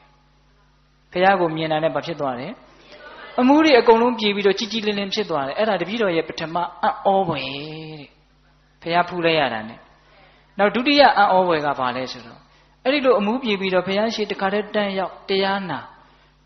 လိုက်တာနဲ့သောတာပန်တခါတည်းတန်းဖြစ်ပြီးတော့အဲ့ဒီနေရာတွင်တပည့်တော်ဟာဗြဟ္မစရိယပြင်စမတိလကိုတပည့်တော်ဆောက်တည်လိုက်တယ်တဲ့ဗြဟ္မစရိယပြင်စမတိလဆိုတာဘာပြောတာလဲဆိုတော့၅ပါးတိလမှာကာမေတုမိစ္ဆာစာရနေရာမှာအဗြဟ္မစရိယသိက္ခာပုဒ်ကိုထည့်လိုက်တာဒီလောက်ပြောရင်ဒီလူတွေသဘောပေါက်တယ်ဒါပေမဲ့လူငယ်တွေသဘောပေါက်မှာဆိုလို့နည်းနည်းပြောမယ်ကာမေတုမိစ္ဆာစာရဆိုတာကကိုမပိုင်တဲ့ကာမမှာမှားယွင်းတာအဗြဟ္မစရိယသိက္ခာပုဒ်ကိုစောင့်ထိန်တာကပိုင်နဲ့မပိုင်တဲ့ကာမနှစ်မျိုးလုံးကိုမမိဝဲတာသဘောပေါက်တယ်နော်အဲ့ဒါသူ့ရဲ့ဒုတိယအံ့ဖွယ်အဲ့ဒါနဲ့သူအိမ်ပြန်လာတယ်အိမ်လေးရောက်တော့သူ့မှာမိန်းမ၄ယောက်ရှိတယ်အဲ့ဒီမိန်းမ၄ယောက်ကိုခေါ်ပြီးတော့နှမတို့ငါကတော့ဒီလိုသိက္ခာပုဒ်တွေစောင့်ထိန်လာတယ်အဲ့ဒီတော့ငါရဲ့အိမ်မှာမောင်လိုနှမလိုနေနိုင်တယ်ဆိုရင်လည်းငါမင်းတို့ကိုစောင့်ရှောက်မယ်နေကြဒါမှမဟုတ်ဒီပြင်အိမ်မိဘအိမ်ပြန်ကျင်တယ်ဆိုရင်လည်းပြန်ကြဒါမှမဟုတ်ဒီပြင်ယောက်ျားတစ်ယောက်ကိုပေးပေးပါဆိုရင်လည်းပေးပေးမယ်ပြောကြိုက်တာအဲ့ဒီလိုပြောတော့အကြီးဆုံးတက္ကမကြီးကသူ့ကိုဘယ်ယောက်ျားကိုပေးပေးပါလို့ပြောတယ်တဲ့အံ့ဩစရာကောင်းတယ်နော်အဲ့ဒါနဲ့ အဲ့ဒီဥက္ကတကြွအဲ့လိုဆိုသွားအဲ့ဒီဟာကိုသွားခေါ်ကြည့်အိမ်လေးရောက်လာပြီဆိုတော့အဲ့ဒီမိန်းမကိုလက်ဆွဲပြီးတော့ရေသက်ချပြီးတော့တခါတည်းပေးလိုက်တယ်လိုက်သွားဆိုအဲ့ဒီလိုလဲပေးလိုက်တာသူ့စိတ်ထဲမှာဘာမှဖြစ်မလာဘူးတဲ့အဲ့ဒါသူ့ရဲ့တတိယမြောက်အံ့ဩဖွယ်ဟုတ်ရဲ့လားအေးနောက်သူ့ရဲ့လေးခုမြောက်အံ့ဩဖွယ်ကဘာလဲဆိုတော့သူ့အိမ်မှာရှိတဲ့ပစ္စည်းဥစ္စာတွေကိုတဲ့အဲ့ဒီနေ့ကစပြီးတော့သီလရှိတဲ့သီလဝန္တယဟန်တွေနဲ့ဘုံပစ္စည်းလို့အတူတူသုံးဆွဲပါတယ်ငါဟာလို့သူမထားဘူးအဲ့ဒါနံပါတ်4သူ့ရဲ့အံ့ဩဖွယ်နောက်နံပါတ်5အံ့ဩဖွယ်ကဘာလဲဆိုတော့ယဟန်တော်တွေနဲ့တွေ့ပြီဆိုရင်သူရိုးရိုးသေးသေးရှ िख ိုးတယ်တရားဟောတယ်ဆိုရင်လည်းရိုးရိုးသေးသေးနာတယ်တကယ်လို့အဲ့ဒီယဟန်တော်ကတရားမဟောဘူးဆိုရင်သူကအဲ့ဒီယဟန်တော်ကိုတရားဟောတယ်တဲ့ကဲဒကာကြီးတို့လိုက်နာကြရတော့ဒါကတော့ဟုတ်လားဘုန်းကြီးတွေနဲ့တွေ့ရင်ရိုးသေးတယ်တရားဟောရင်တရားနာတယ်တကယ်လို့မဟောဘူးဆိုရင်သူကဟောတယ်တဲ့ဒါလည်းအခြေအနေကြည့်ပြီးတော့လုပ်ကြဟုတ်လားအေးအဲ့ဒါသူ့ရဲ့ပါလေပြင်စမမြောက်အံ့ဩဖွယ်နောက်6ခုမြောက်အံ့ဩဖွယ်ကဒီနေရာမှာပြောလို့ခြင်းပဲအဲ့ဒါပါလေဆိုတော့တကြွယ်ကအရိယာပုဂ္ဂိုလ်ဆိုတော့အိမ်မှာတန်ဃာတွေကအမြဲတမ်းကြွတယ်သူကလည်းအမြဲတမ်းလှူတယ်အဲ့ဒီလိုဘုန်းကြီးတွေတန်ဃာတွေကြွလာပြီဆိုရင်နတ်တွေကလာပြောတာတဲ့သူ့ကိုဘာပြောတုံဆိုတော့တကြွယ်ဘယ်ဘုန်းကြီးကတော့လုံးဝသီလမရှိဘူးအဲ့ဒါဒုသီလကြီးဟုတ်လားဘယ်ဘုန်းကြီးကတော့အရိယာဗျာဘယ်သူကတော့သောတာပန်ဘယ်သူကတော့သံပင်ညင်ရတယ်အကုန်ပြောတာပြောတော့ तू ကအဲ့ဒါလည်းမှတ်ထားဒါပေမဲ့အံ့ဩစရာကောင်းတာကအဲ့ဒီဘုန်းကြီးတွေကိုဒုသီလတွေယဟန္တာတွေသူ့စိတ်ထဲမှာဘာမှထူးခြားမှုမရှိဘူးတဲ့လှူတော့ဒီတိုင်းပဲကြီးကြီးလင်းလင်းလှူလိုက်တာပဲတဲ့အံ့ဩစရာကောင်းတယ်နော်မသိလို့လှူလိုက်တာလားသိရတဲ့သူစိတ်ကိုတပြေးညီတယ်ထားနိုင်တာလားသိရတဲ့ထားနိုင်တာနတ်တွေကလာပြောတာတဲ့အဲ့ဒါကို तू ကဘာမှမရှိဘူးအေးစစ်စစ်ပဲအဲ့ဒါလို့ထားနိုင်တာတန်ခိကဟုတ်လားဒီရှိမှရှိနေတာတန်ဃာလို့ပဲ तू ကအာယုံပြုတ်လိုက်တာဘယ်သူတွေဘဝတွေသူ့အရှင်ကပါသူ့ရဲ့စိတ်ဓာတ်ကပါဘာမှမဝေဖန်ဘူးနော်အဲ့ဒီလိုအဲ့ဒီလူရဲ့အည်အသွေးဂုံတွေကိုဘာမှမလိုက်ဖဲနဲ့ဒါတန်ဃာပဲတော့ပြီအဲ့ဒါပါလေတန်ခိကဒါနဆုံးအောင်တော့ပြောမယ်နော်9ခုမြောက်နဲ့10ခုမြောက်အံ့ဖွယ်ရှိတယ်9ခုမြောက်ကပါလဲဆိုတော့အဲ့ဒီလိုပဲနတ်တွေကသူ့ကိုလာပြီးတော့ပြောတယ်တဲ့တကြွယ်မြတ်စွာဘုရားဟောထားတဲ့တရားတော်တွေဟာသုခာတတကယ်ကောင်းကောင်းဟောထားတာအကုန်မှန်တာကြီးပဲလို့ပြောတယ်တဲ့အဲ့ဒါလို့ပြောတော့တကြွယ်ကအဲ့ဒီနတ်ကိုပြန်ပြောတယ်အရှင်ပြောသည်ဖြစ်စီမပြောသည်ဖြစ်စီဘုရားရဲ့တရားဟာကောင်းကောင်းဟောထားတယ်ဆိုတာငါသိတယ်နတ်ပြောလို့ယုံတာမဟုတ်ဘူးပေါ့ဗျာဆိုလိုတာကအဲ့ဒီမှာသူကဘာဆက်ပြောတုံးဆိုတော့အဲ့ဒီနတ်တွေကိုအဲ့ဒီလိုလဲပြောပြီးရောသူ့ရဲ့စိတ်ထဲမှာငါဟာနတ်နဲ့စကားပြောရတယ်ဆိုပြီးတော့စိတ်ကြီးဝင်တဲ့သဘောစိတ်ပြောင်းလဲတဲ့သဘောတက်ကြွတဲ့သဘောသူ့မှာလုံးဝမရှိဘူးတဲ့အဲ့ဒါသူ့ရဲ့9ခုမြောက်အံ့ဩဖွယ်ဟုတ်လား10ခုမြောက်အံ့ဩဖွယ်ကဘာလဲဆိုတော့အရှင်ဘုရားတဲ့ခုနယဟန်လေးကိုရှောက်နေတာနော်တပည့်တော်ကမြန်တကယ်လို့မြတ်စွာဘုရားရဲ့အရင်သေသွားတယ်ဆိုလို့ရှိရင်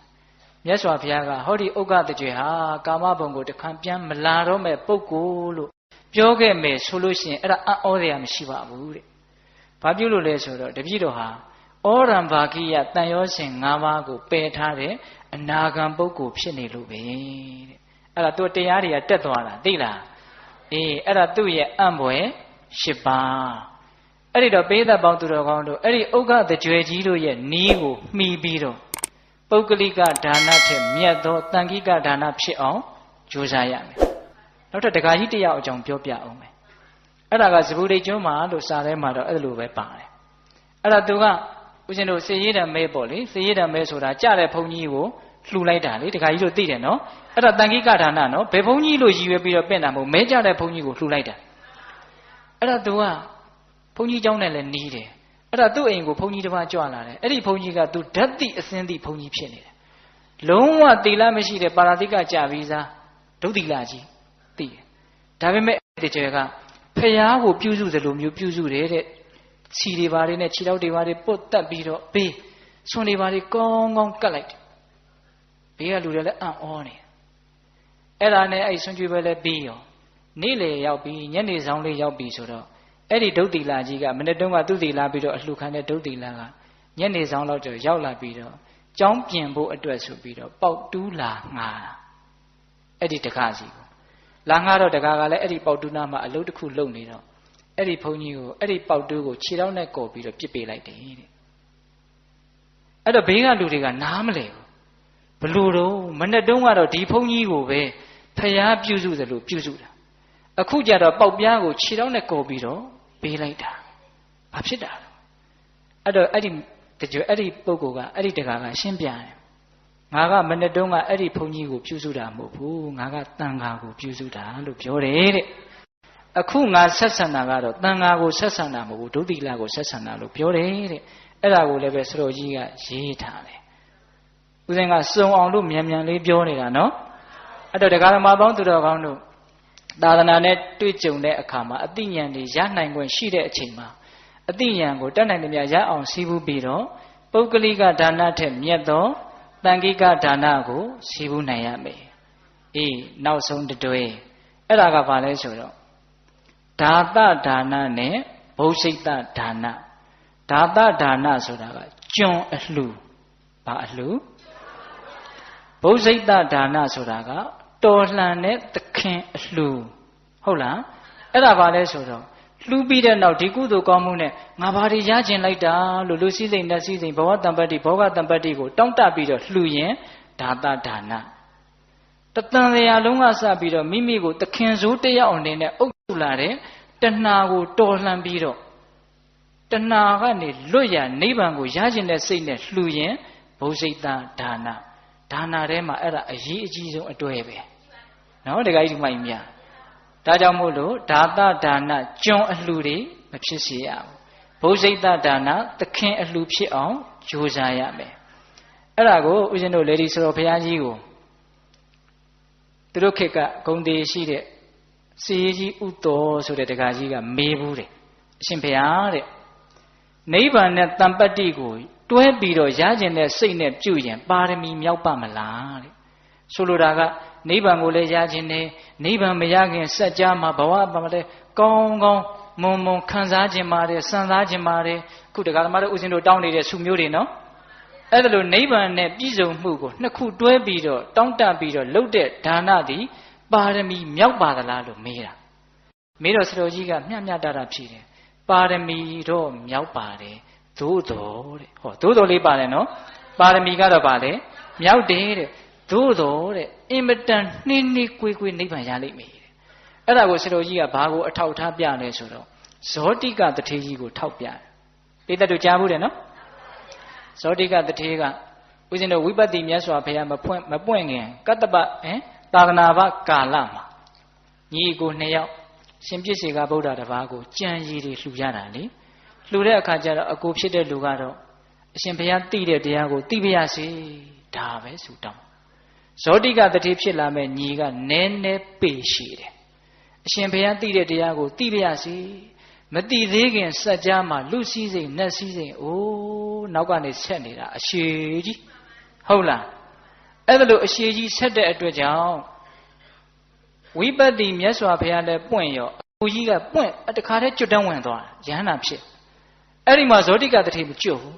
တတိဖြစ်တာပဲနော်မကျွတ်ဘူးအဲ့ဒါဖျား6ဆူကြော်ပြီးတော့ဦးဇင်းတို့မြတ်စွာဘုရားလက်ထက်ကြတော့မှဇောတိကတတိရဲ့လို့လာပြီးတော့ပွင့်ကျွတ်တယ်အဲ့ဒီမှာဦးဇင်းတို့လေဒီစတော်ဘုရားကြီးကဘလို့သုံးတတ်တယ်လဲအဲ့ဒါအင်မတန်အဖို့တန်တယ်ဒါကိုမှတ်ရဘလို့သုံးတတ်တယ်လဲဆိုတော့ဒါနပြုတဲ့နေရာမှာတဏှာအစေးတက်အညှိတက်အချွဲတက်တွေကတ်နေမယ်ဆိုလို့ရှိရင်တဲ့အဲ့ဒီဒါနအကျိုးကြောင့်ပစ္စည်းတွေရလာတဲ့အခါမှာအဲ့ဒီပစ္စည်းတွေကိုလည်းတဏှာအစေးတက်အကြည့်တက်အချွဲတက်တွေနဲ့ကတ်နေအောင်မှာပဲတဲ့ဟုတ်လားလှုပ်တုံးကတဏှာအစေးနဲ့ကတ်ခဲ့တဲ့အတွက်ကြောင့်ရတော့လေအဲ့ဒီပစ္စည်းတွေကိုအင်မတန်တွေ့တာတယ်တရားတွေနဲ့တွေ့သာသနာတော်နဲ့တွေ့သူတော်ကောင်းတရားနဲ့တွေ့လေဒီပစ္စည်းတွေဒီအတိုင်းဝိုင်းတွေကိုမခွာနိုင်ဘူးတရားဘက်ကိုမြန်မြန်မလိုက်နိုင်ဘူးတဲ့ကိုယ့်ကိုစဉ်းစားနော်ကိုပစ္စည်းတွေဘယ်လောက်တွေ့တာသလဲဆိုတာကိုကိုတိုင်းကြည့်အဲ့ဒါတွေကိုတွေ့တာတယ်ဆိုရင်ရဖို့ကံလဲပါတယ်တွေ့တာခဲ့တဲ့စိတ်လဲငါထားခဲ့တယ်ဒါကြောင့်ဒါတွေကိုငါစွန့်ဖို့ခက်နေတာကိုမကောင်းဘူးလား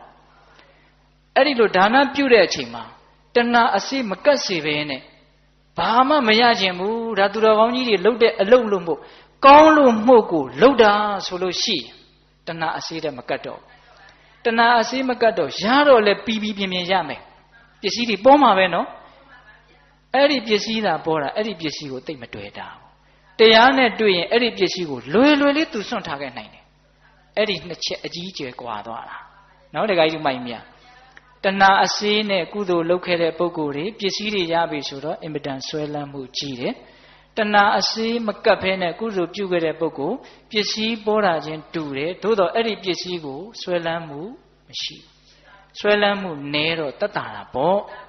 ဟုတ်လားတရားနဲ့တွေ့ရင်တရားဘက်ကိုတခါတည်းသူလိုက်သွားနိုင်တယ်ဒီပစ္စည်းတန်ရောစင်နဲ့အမြင်တမ်းပြီးတော့မနေဘူးပေါ့ဟုတ်လားဒါကြောင့်ဒါနကောင်းမှုပြုတဲ့နေရာမှာ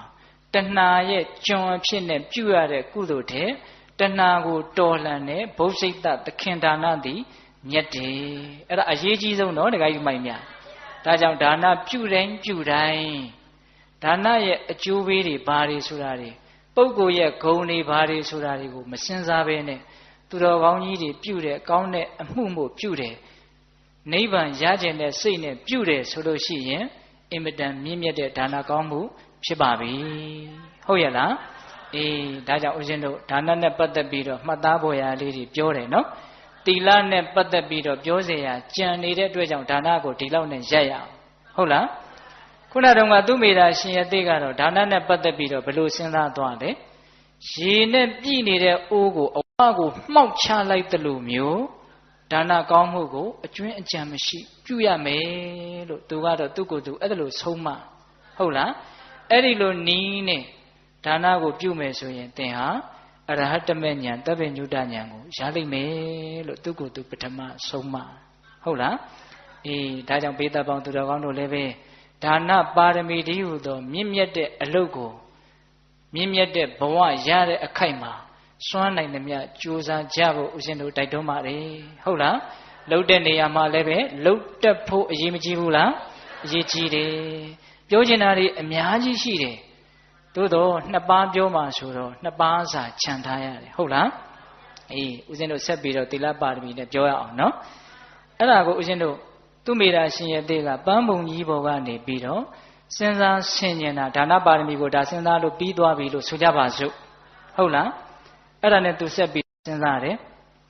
ဝိစီနံတောတတတခိဒုတိယံသီလပါရမေပုဗ္ဗကေဟိမဟေတိဟိအာတေဝိတနိတေဝိတံဝိစီနံတောဆက်၍စူးစမ်းဆင်ញင်သည်ရှိသောတရားထိုအခါ၌ပုဗ္ဗကေဟိရှိ၌ဖြစ်ကုန်သောမဟေတိဘုရားရှင်ကိုယ်တော်မြတ်ကြီးတို့သည်အာတေဝိတနိတေဝိတံအဖန်ပန်မဲမပြတ်မိဝဲတော်မူအပ်ကုန်သောဒုတိယနှစ်ခုမြောက်ဖြစ်သောသီလပါရမီသီလပါရမီကိုအတ္တခိတွေ့မြင်တော်မူပြီဆက်ပြီးတော့သူစဉ်းစားတယ်ဘုရားဖြစ်အောင်ပြုတတ်တဲ့တရားတွေကဒီဒါနတစ်ခုတည်းမဖြစ်နိုင်ဘူးဘာတွေများရှိသေးလဲလို့ပါရမီပဝိဇ္ဇယဉာဏ်နဲ့ဆက်ပြီးတော့စဉ်းစားလိုက်တော့ဒုတိယမြောက်သီလပါရမီကိုတွေ့တယ်တဲ့ဟုတ်လားဣမံတုံပထမန္တာဝဒလံကတဝါသမာဓိယသီလပါရမီသီလပါရမီတံကိစ္စယတိဘောဓိပတ္တုမိစ္ဆတိသူမေရာပန္တိတအိုပညာရှိအမောင်သူမေရာတွင်သင်သည်ဘောဓိအရဟတမဉ္ဇတပ္ပေညုတဉာဏ်လို့ဆိုရတဲ့ဘုရားအဖြစ်သို့ပတ်တုံရောက်လိုသည်ရှိသောယတိအိစ္ဆတိအကယ်၍အလိုရှိသည်ဆို냐အံဒုတိယနှစ်ခုမြောက်ဖြစ်သောဣမံဤသီလပါရမီကိုဒံလံကတ္တဝမြဲစွာတမာတိယံဆောက်တည်ပါလောသီလပါရမီတံသီလပါရမီကိုကိစ္စပူရိဟိဖြည့်စည်းပါလောအိုအမောင်သူမိရာသင်ဖျားဖြစ်ခြင်းနဲ့ဆိုရင်ဒုတိယမြောက်ဖြစ်တဲ့သီလပါရမီကိုခိုင်ခိုင်မြဲမြဲဆောက်တည်ပြီးကျင့်သုံးပါလေလောလို့သူ့ကိုယ်သူအဲ့ဒါလို့ဆုံးမတယ်တဲ့နော်အဲ့ဒါလို့ဆုံးမရင်းနဲ့အဲ့ဒီသီလနဲ့ပတ်သက်ပြီးတော့ခုနတုန်းကဒါနလိုပဲဥပမာလေးနဲ့ဆက်ပြီးတော့သူ့ကိုယ်သူဆုံးမတယ်သီလနဲ့ပတ်သက်ပြီးတော့ဥပမာနော်ခုနတုန်းကဒါနနဲ့ပတ်သက်တဲ့ဥပမာလဲမေ့မပြည့်နဲ့နော် ရေပြီအိုးကိုမှောက်ချလိုက်တလို့မျိုးဟုတ်လားအခုသီလနဲ့ပတ်သက်ပြီးတော့သူဘာစဉ်းစားတော့ဆိုတော့ယထာပိစမရိဝါလံကိတမိန်ရှိပတိလကိတံဥပေတိမရဏံတထနဝီကောပေတိဝါလတေတတေဝစတုတုပုမေတုသီလာနိပရိပုရေယပရိရခတရာသီလံစမရိဝိယဝါလတေပန္တိတာသူမေရာအိုပညာရှိအမောင်သူမေရာယထာပိဥပမာအဖြစ်ငါစမရိမြည်သောသားကောင်းသည်ကိတမိန်တစုံတစ်ခု၌ပတိလကိတံညှိ၍နေသောဝါလံသူရဲ့အမိကိုရက္ခတိဆောင်ရှောက်၏ယထာအချင်းရ၌ပတိလကိတံကံကြီးသည်ဟောတိဖြစ်၏တထာထုကညိယာယ၌သာလင်မရဏံသေခြင်းသို့ဥပေတိရောက်၏ဝါလရိင်သူရဲ့မြည်စံကိုနဝီကောပေတိယထာအပြည့်အစည်းမခံတဲ့ကဲ့သို့ဒါလေးကဥပမာလေးစမရီဆိုတဲ့သားကောင်တစ်မျိုးရှိတယ်တဲ့ခြေလေးချောင်းတတ္တဝါအဲ့ဒါကိုပညာရှင်ကြီးတွေကစမရီဆိုတာတိဘက်မှာရှိတဲ့နွားတစ်မျိုးလို့တိဘက်နွားလားအမီးဘွားဒီလိုပြောတယ်နော်စမရီဆိုတာကရှေးတုန်းကဘယင်မင်းမြတ်တွေမင်းမြောက်တစား၅ပါးမှာရက်အဖြစ်နဲ့အသုံးချနော်စမရီသားမီးဆိုတာအဲ့ဒီစမရီသားကောင်ဟာသူ့ရဲ့အမီးကိုအင်မတန်ချစ်တယ်ဘလောက်ထိချစ်တယ်လဲဆိုရင်သူတော်တဲ့ကိုကျက်စားရင်းနဲ့အစာရှာရင်းနဲ့တစုံတစ်ခုနဲ့သူ့ရဲ့အမီလေးညှိနေတယ်ဆိုရင် तू မယုံဘူးအဲ့ဒီအမီလေးပြက်သွားမှာဆိုလို့အဲ့ဒီညှိနေရင်မပြုံမချင်းဒီတိုင်းပဲရက်နေတယ်ဘလောက်ကြာအောင်ရက်နေလဲဆိုသေသည်အထိ तू ရက်နေတယ်အံ့ဩစရာကောင်းတဲ့တတ္တဝါတစ်မျိုးပေါ့နော်အေး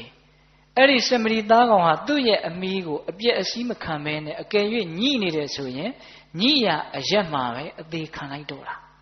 နော်အဲ့ဒီဥပမာအတိုင်းပဲတဲ့တတေဝထုအတူသာလင်တွန်ပိသင်သည်လေးစတုသူလေးမျိုးကုံသောဘူမိတုသံဝရတို့ရဲ့တရားဘုံတို့၌သီလာနိသီလာတို့ကိုပရိပူရေယဖြည့်ခြင်းမာလောစမရိမြည်သောသားကောင်းသည်ဝါလအမိကိုရခတိဣဝဆောင်းလျှောက်လေတဲ့ကဲ့သို့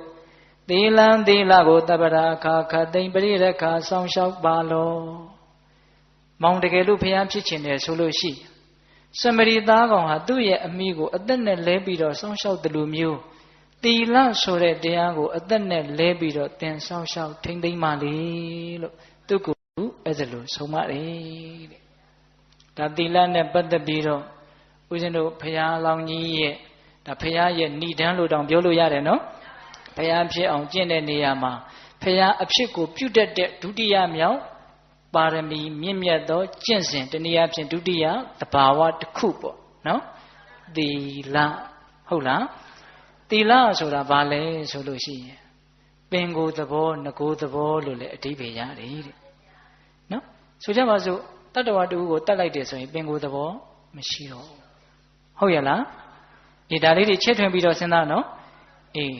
အဲ့ဒီလိုဦးဇင်းတို့သီလနဲ့ပတ်သက်ပြီးတော့အင်မတန်ပြောခြင်းပါတယ်အဲ့ဒီတော့ပြောတာလေးတွေကတော့တိုးစီလေးတွေဦးဇင်းမှတ်စရာလေးတွေပဲပြောမှာနော်အေးဦးဇင်းတို့ပြီးတော့ခွေတွေပါလေးပြန်လာပြီးတော့ကိုညာနဲ့ကိုအကျယ်ချက်ပြီးတော့စဉ်းစားပေါ့ဟုတ်လားအဲ့တော့ဒီသီလကိုဘာကြောင့်အရေးကြီးဒါနတဲ့အရေးကြီးတယ်နော်ဘာဖြစ်လို့အရေးကြီးလဲဆိုတော့သူ့ကြတော့အသက်နဲ့လဲခိုင်းတာသီလကြတော့ဘာနဲ့လဲခိုင်းတယ်အသက်နဲ့လဲခိုင်းတာဘာဖြစ်လို့သီလကိုအသက်နဲ့လဲခိုင်းတယ်လဲဆိုတော့စောင့်ထိန်ရင်အင်မတန်အကျိုးကြီးတယ်မစောင့်ထိန်ရင်လည်းအင်မတန်အပြစ်ကြီးတယ်ဒါကြောင့်မို့လို့သီလဟာအရေးကြီးတယ်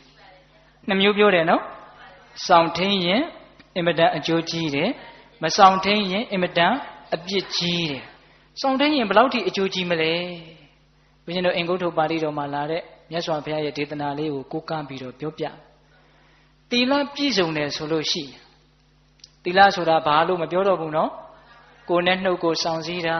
ကာယကံဝစီကံအပြစ်ကင်းအောင်နေတာသီလဆိုတာတော့ဒီပိဋကကြီးသိတယ်နော်အဲ့ဒါအတွက်ဦးဇင်းတို့အချင်းကုန်မခံတော့ဘူးနော်အေးအဲ့ဒီသီလကိုစောင့်စည်းမယ်ဆိုလို့ရှိရင်တဲ့ဘာဖြစ်လာလဲဆိုတော့ငါးရက်တန်တန်မှာနှုသောပိဋိပါမောက္ခတရားတွေဖြစ်ပါစေလို့ဆန္ဒပြုเสียမလိုဘူးတဲ့သီလပြည့်စုံရင် နုသောပီတိဆိုတဲ့ပါမောက္ခတရားလေးတွေအလိုလိုဖြစ်လာတယ်နေလို့ထိုင်လို့ကောင်းလာဟုတ်လားအဲ့ဒီပါမောက္ခဆိုတဲ့နုသောပီတိလေးဖြစ်လာရင်ရင်သောပီတိတသိမ့်သိမ့်တုံလှုပ်ပြီးတော့စိတ်ထဲမှာတိတိတန်တာခံစားရတဲ့ပီတိပေါ့နော်အဲ့ဒီပီတိဖြစ်ပါစေလို့ဆန္ဒပြုစရာမလိုအဲ့ဒီရင်တဲ့ပီတိအလိုလိုဖြစ်တယ်တဲ့အဲ့ဒီပီတိဖြစ်လာလို့ရှိရင်ပတ္တတိဖြစ်ပါစေလို့တောင်းတစရာမလိုဘူးကိုယ့်ရဲ့စိတ်ရဲ့အေးချမ်းခြင်းပတ္တတိအလိုလိုဖြစ်တယ်ပတ္တတိဖြစ်လာလို့ရှိရင်ဒုက္ခဆိုတဲ့ချမ်းသာခြင်းအလိုလိုဖြစ်တယ်ဒုက္ခဆိုတာဖြစ်လာရင်တည်ငြိမ်ခြင်းတမာတိဆိုတာအလိုလိုဖြစ်တယ်အသေးစိတ်မပြောတော့ဘူးနော်တည်ငြိမ်ခြင်းတမာတိဖြစ်လာရင်အမှန်အကန်မြင်ခြင်းဆိုတဲ့အနိစ္စဒုက္ခအနတ္တကိုမြင်ခြင်းဆိုတဲ့ယထာဘူတဉာဏ်အလိုလိုဖြစ်တယ်ယထာဘူတဉာဏ်ဖြစ်ရင်နိဗ္ဗိဒာလောကကြီးဟာပျော်စရာမဟုတ်တဲ့အတွက်ကြောင့်ပျော်စရာမဟုတ်ဘူးလို့အလိုလိုသိတဲ့ဉာဏ်ဖြစ်လာတယ်နိဗ္ဗိဒာဉာဏ်ဖြစ်လာလို့ရှိရင်ဝိရာဂဆိုတဲ့မဲ့ဉာဏ်ဝိမု ക്തി ဆိုတဲ့ဖူဉာဏ်နောက်ဆုံးပြန်ပြီးတော့စဉ်းစားဆင်ခြင်တဲ့ပိဿဝခဏဉာဏ်ဆိုတဲ့အဲ့ဒီမြင့်မြတ်မှုတွေဟာတိလကိုမှီပြီးတော့အစဉ်စဉ်တက်သွားတာဒါဥစဉ်အမြင့်ဆုံးကိုပြောပြတာနော်ဒါကြောင့်တိလသည်တမာတိပညာတို့ရဲ့တရားမြေကြီးနဲ့တောင်တူတယ်လို့ပြောတယ်ဟုတ်လားဘာနဲ့တူတယ်အရာအလုံးဟာမြေကြီးပေါ်မှာမှီပြီးတော့ထောက်တည်ထားရတယ်သူတော်ကောင်းတရားမှန်တယ်များသည်တိလပေါ်မှာတည်ရတယ်ခုနတုန်းကဒါနလည်းပဲတိလပေါ်မှာတည်ရတာပဲတိလမပြည့်စုံတဲ့ပုဂ္ဂိုလ်ရဲ့ဒါနသည်သိပ်ပြီးတော့အယောင်မထွက်ဟုတ်ရဲ့လားအေးဒါကြောင့်တိလဟာအင်မတန်အရေးကြီးတယ်အကျိုးတရားတွေအဲ့လိုရတယ်ဦးဇင်းတို့အင်္ဂုတ္တပါဠိတော်မှာတော့မြတ်စွာဘုရားကဟောပါတယ်တက္ကပါတို့ဦးဇင်းတို့ ਨੇ အင်မတန်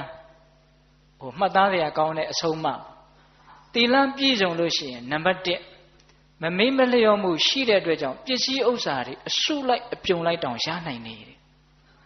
လူအများစုသိတာကဒါနာတော်ဘောဂဝါလှူခြင်းပစ္စည်းပေါ်တယ်ဆိုတာပဲသိတာနော်အခုဒီမှာတိလရှိရင်ဘာရမယ်လို့ပြောနေတော့ပစ္စည်းဥစ္စာတွေရမယ်ရတာမှမဟာတန်ကြီးကျယ်စွာသောဘောဂံစည်းစိမ်ဥစ္စာအဓိကိစ္စတိလွယ်လွယ်လေးရမယ်တကယ်ဆောင်ထင်းရင်နော်နံပါတ်1ပစ္စည်းဥစ္စာတွေရမယ်နံပါတ်2ကလျာဏောကိတ္တိတ္တောအဘုကိစ္စတိကိုယ့်ရဲ့ကောင်းတဲ့သတင်းတွေဟာပတ်ဝန်းကျင်မှာအများကြီးပြန့်နှံ့နေတယ်နော်တခါကြီးမိုက်မြအေးဒါလေးနဲ့ပတ်သက်ပြီးတော့ဦးဇင်းကအကျေလေးပြောပြမယ်နောက်နံပါတ်3ပရိသတ်ကြားထဲသွားလို့ရှိရင်မျက်နှာမငယ်ရဘူးမျက်နှာအောက်မချရဘူးတာတာရရကြီးကြီးလင်းလင်းနဲ့တင့်နဲ့တဲတဲ့သိက္ခာရှိရှိသွားနိုင်တယ်တိလရှိရင်ဟုတ်လားမရှိရင်ပြောင်းပြန်တွေးနော်မရှိရင်ပြောင်းပြန်အဲ့ဒါတခါတည်းဟောပြီးသားပဲတရားကအတူတူလေးတွေရေပြောနေတာမို့အချိန်ကုန်မခံတာဟုတ်လားနောက်စတုထမြောက်သေတော်လည်းပဲကြီးကြီးလင်းလင်းသေရတယ်ငါအပြစ်ကင်းကင်းနေလာတာဘာကိုကြောက်ရမှာတော့သေမှာကြောက်တယ်ဆိုတာသီလမရှိတဲ့ပုဂ္ဂိုလ်တွေရဲ့အလုံးငါလိုသီလရှိတဲ့လူတစ်ယောက်ဒီဘာသေမှာမှကြောက်ရမလို့ဘူးလို့ရဲရှင်းတော့သေခြင်းနဲ့သေရအဲ့ဒီလိုကောင်းကောင်းသေတဲ့အတွက်ကြောင့်သူကတိဆိုတဲ့ကောင်းတဲ့ဘုံကိုရောက်သွားရောဘယ်နှမျိုးလဲ5မျိုးဟုတ်လားသီလမရှိရင်တော့ပစ္စည်းတွေအဆုလိုက်ပြုံလိုက်ကုန်ခန်းသွားမယ်ဟုတ်လားမကောင်းတဲ့အပုပ်နံ့တွေမကောင်းတဲ့ရင်တွေထွက်မယ်ဟုတ်လားပရိသတ်ကြားမှာမျက်နှာအောက်ချပြီးတော့ညှို့ညွှငယ်ငယ်နဲ့နေရမယ်ဟုတ်လားတွေးတွေးဝေကြောက်ကြောက်လန့်လန့်နဲ့ငါတော့မှားခဲ့ပြီဆိုသေရမယ်နော်အဲ့လိုသေတဲ့အတွက်ကြောင့်အဲ့ဒီလိုပုံကူမျိုးလားရဒုက္ခတိကိုရောက်တတ်တယ်အခြေခံမကြဘူးလားအေးဒါကြောင့်မြတ်စွာဘုရားဒီဒေသနာတော်လေးအဲ့ဒီမှာဦးဇင်းတို့ကသီလပြည့်စုံတဲ့ပုဂ္ဂိုလ်တွေဟာကလျာဏောကိတ္တိတ္တောဆိုတဲ့ဟောပြောချက်ကလေးကိုသိသဘောကျတယ်သီလပြည့်စုံတယ်ကိုကျင့်တရားကောင်းတယ်ဆိုတဲ့လူတွေဟာသူတို့ရဲ့သတင်းတွေသူတို့ရဲ့ဂုဏ်တွေဟာနေရအနှံ့ပြားမှာရှိတယ်အဲ့ဒါလေးနဲ့ပတ်သက်ပြီးတော့ရှင်အနန္ဒာတနေ့မှစဉ်းစားတယ်တဲ့ဩသဘယ်ပန်းနံလေးတွေမှုေးလိုက်တာစန္ဒကုနံလေးတွေမှုေးလိုက်တာအဲ့ဒီအနံ့တွေဘလောက်ပဲမှုေးပါတယ်ပြောလေရဲ့အထက်ဖက်ကိုတော့မမှုေးနိုင်ဘူးလေသေးရနောက်ကိုပဲမှုေးနိုင်တာအဲ့ဒီလိုလေအောက်လေညာအရက်ဒေတာအလုံးကိုမှုေးပြတ်နိုင်တဲ့အနံ့ဆိုတာဒီပြင်ရှိမြန်းရှိသေးလားမသိဘူးလို့သူစဉ်းစားနေတယ်အဲ့ဒီလိုစဉ်းစားရင်းနဲ့ငါစဉ်းစားနေလို့ဘယ်အဖြေထွက်မှာတော့ကဲလွယ်နီးပဲဖျားပဲသွားပြီးတော့မေးလိုက်တော့မယ်ဆိုတော့မြတ်စွာဘုရားဒီရောက်သွားတယ် ရောက်တော့အဲ့ဒီသူစဉ်းစားတာလေးကိုဘုရားကိုလျှောက်တယ်လျှောက်တော့မြတ်စွာဘုရားကရှိတာပေါ့လေအောက်လေညာအရက်၄မျက်နှာ၈မျက်နှာနေရာမရွေးပြန့်နှံ့နေတဲ့မှုပြန့်တဲ့ယနတ်ဆိုတာရှိအဲ့ဒါဘာလဲဆိုတော့သီလယနတ်မယ်တဲ့နော်နာသန္တနံတကရဝါပိဥပ္ပလံထဝိတိကိဒီကာထာလေးဦးဇင်းတို့ဓမ္မပဒပါဠိတော်မှာရှိတယ်နော်အနတ်နေအများကြီးကိုကောင်းစေတဲ့ပန်းနတ်နေရှိတယ်ဟုတ်လားစန္ဒကုဏတ်နေတောင်စလပန်းနတ်နေနှင်းစီပန်းနတ်နေစပယ်တွေမြက်လေးတွေအကုန်ရှိတယ်အဲ့ဒီအနတ်ပေါင်းစုံနေတဲ့မှာသီလကံတော်အနုတ္တရောတဲ့ကိုကျင့်တရားဆိုတဲ့ယနတ်ဟာအမျက်ဆုံးအမွှေးဆုံးပဲနော်တပ္ပတိတံတပ္ပုရိသောပဝါယတိအလုံးစုံသောအယက်ဒေသမှာသူတော်ကောင်းတို့ရဲ့သီလတည်းဟူသောအနတ်ဟာမရောက်တဲ့နေရာမရှိဟုတ်ရဲ့လားနော်တခါကြီးမိုင်များအရေးကြီးတယ်နော်ကိုယ့်ရဲ့ကောင်းမြတ်တဲ့ယန္တန်လေးမရောက်တဲ့နေရာမရှိဘူးကိုကျင်ကောင်းတဲ့လူဟာဒီလူကသိစိတ်ချရတယ်ဘယ်တော့မှမဟုတ်တာမလုပ်ဘယ်တော့မှမဟုတ်တာမပြောအားလုံးတို့ရဲ့စိတ်ထဲမှာအင်မတန်မျက်နှိုးတယ်ဘလောက်ပဲရုပ်လှလာနော်ကိုကျင်တရားသိမကောင်းဘူးလိန်ညာတတ်တယ်ကောက်ကျစ်တတ်တယ်ဆိုရင်အဲ့ဒီရုပ်ရည်ပိုင်ရှင်ကြည့်ရတာစက်တည်းရှိသိခါမရှိဟုတ်ရဲ့လားဒါကြောင့်သီလရှိရင်သီလရဲ့အနတ်ဟာနေရာတိုင်းမှာရှိတယ်ဒါကြောင့်တရားတော်မှာအပေါင်းဦးဇင်းတို့တွေ့သီလတည်းဟူသောယနတ်နေသင်နေဖို့မလိုဘူးလားလိုတယ်ဗျဒါကြောင့်လူတိုင်းဒီသီလအနတ်ကိုလူတိုင်းရချင်ဦးဇင်းတို့မြတ်စွာဘုရားပြိဋိဘံစံဃာနီအာယုသင်္ခါရလည်းလွတ်ပြီးပြီနောက်လေးလနေရင်ပြိဋိဘံစံတော့မယ်ဆိုတော့မြတ်စွာဘုရားမှာသွေးဝမ်းသွန်တဲ့ယောဂါကြီးဆွဲကတ်တာကြားဘူးတယ်နော်အဲ့ဒီလိုသွေးဝမ်းသွန်တဲ့ယောဂါကြီးဆွဲတော့တရားမင်းကအဲ့ဒီမြတ်စွာဘုရားရဲ့ကျင်ကြီးကျင်ငယ်အိုးတွေကိုလာပြီးတော့သွန်တာတော့မြတ်စွာဘုရားကဘယ်သူတုံးလို့မေးတယ်ပြီးတော့တပည့်တော်တရားမင်းပါဘုရားမြတ်စွာဘုရားသူ့ရဲ့ကျေးဇူးရှင်လေဦးဇင်းတို့တက္ကပညာသုတ်တံမှာတည်တော့မဲ့ဇဲဇဲမှာသူ့ကို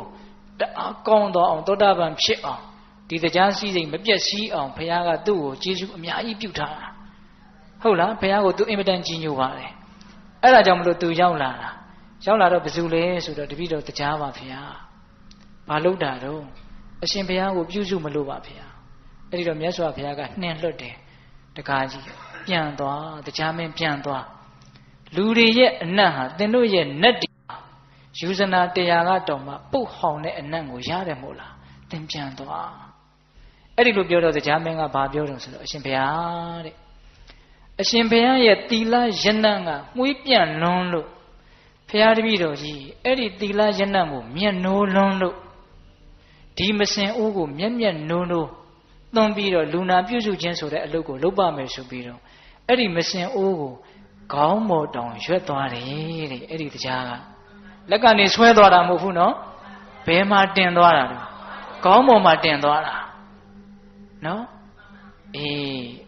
သူတော်ကောင်းတွေရဲ့ယနတ်တနည်းအားဖြင့်သီလယနတ်ကိုနတ်တွေကလည်းအင်မတန်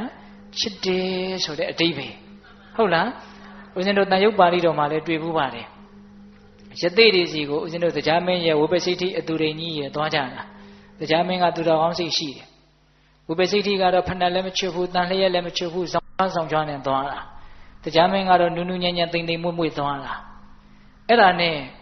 ယသိတို့ဒီရောက်ပြီဆိုတော့တရားမင်းကထိုင်ပြီးတော့ဝှက်ချအဲ့ဒီမှာယသိကြီးကပြောတယ်အဲ့ဒီယသိတွေကသီလနဲ့ပြည့်စုံတဲ့ဇံပင်ကျင်ရတဲ့ယသိတွေတခါကြီးကြာမြင့်စွာမတုတ်သင်မဲနဲ့ပြစ်ထားတဲ့တို့ရဲ့အနတ်တွေဟာအများကြီးဆိုးတယ်တဲ့အဲ့ဒီဘက်မှာမနေပါနဲ့တို့နဲ့နီးနီးကပ်ကပ်မချင်းကပ်ပါနဲ့အာနာတဲ့သဘောနဲ့ပြောတာရှင်းတုန်းကယသိတွေဆိုတာဒီတိုင်းပဲရေမချိုးပဲနဲ့အကျင့်မြတ်ကျင့်ပြီးတော့နေတာတွေလည်းရှိတာကိုဟုတ်လားဦးဇင်းတို့ကျမ်းဂန်တွေထဲမှာတွေ့ရပါတယ်သွားချီအလိမ့်လိမ့်ကပ်ပြီးတော့အဲ့ဒါလိုမျိုးနော်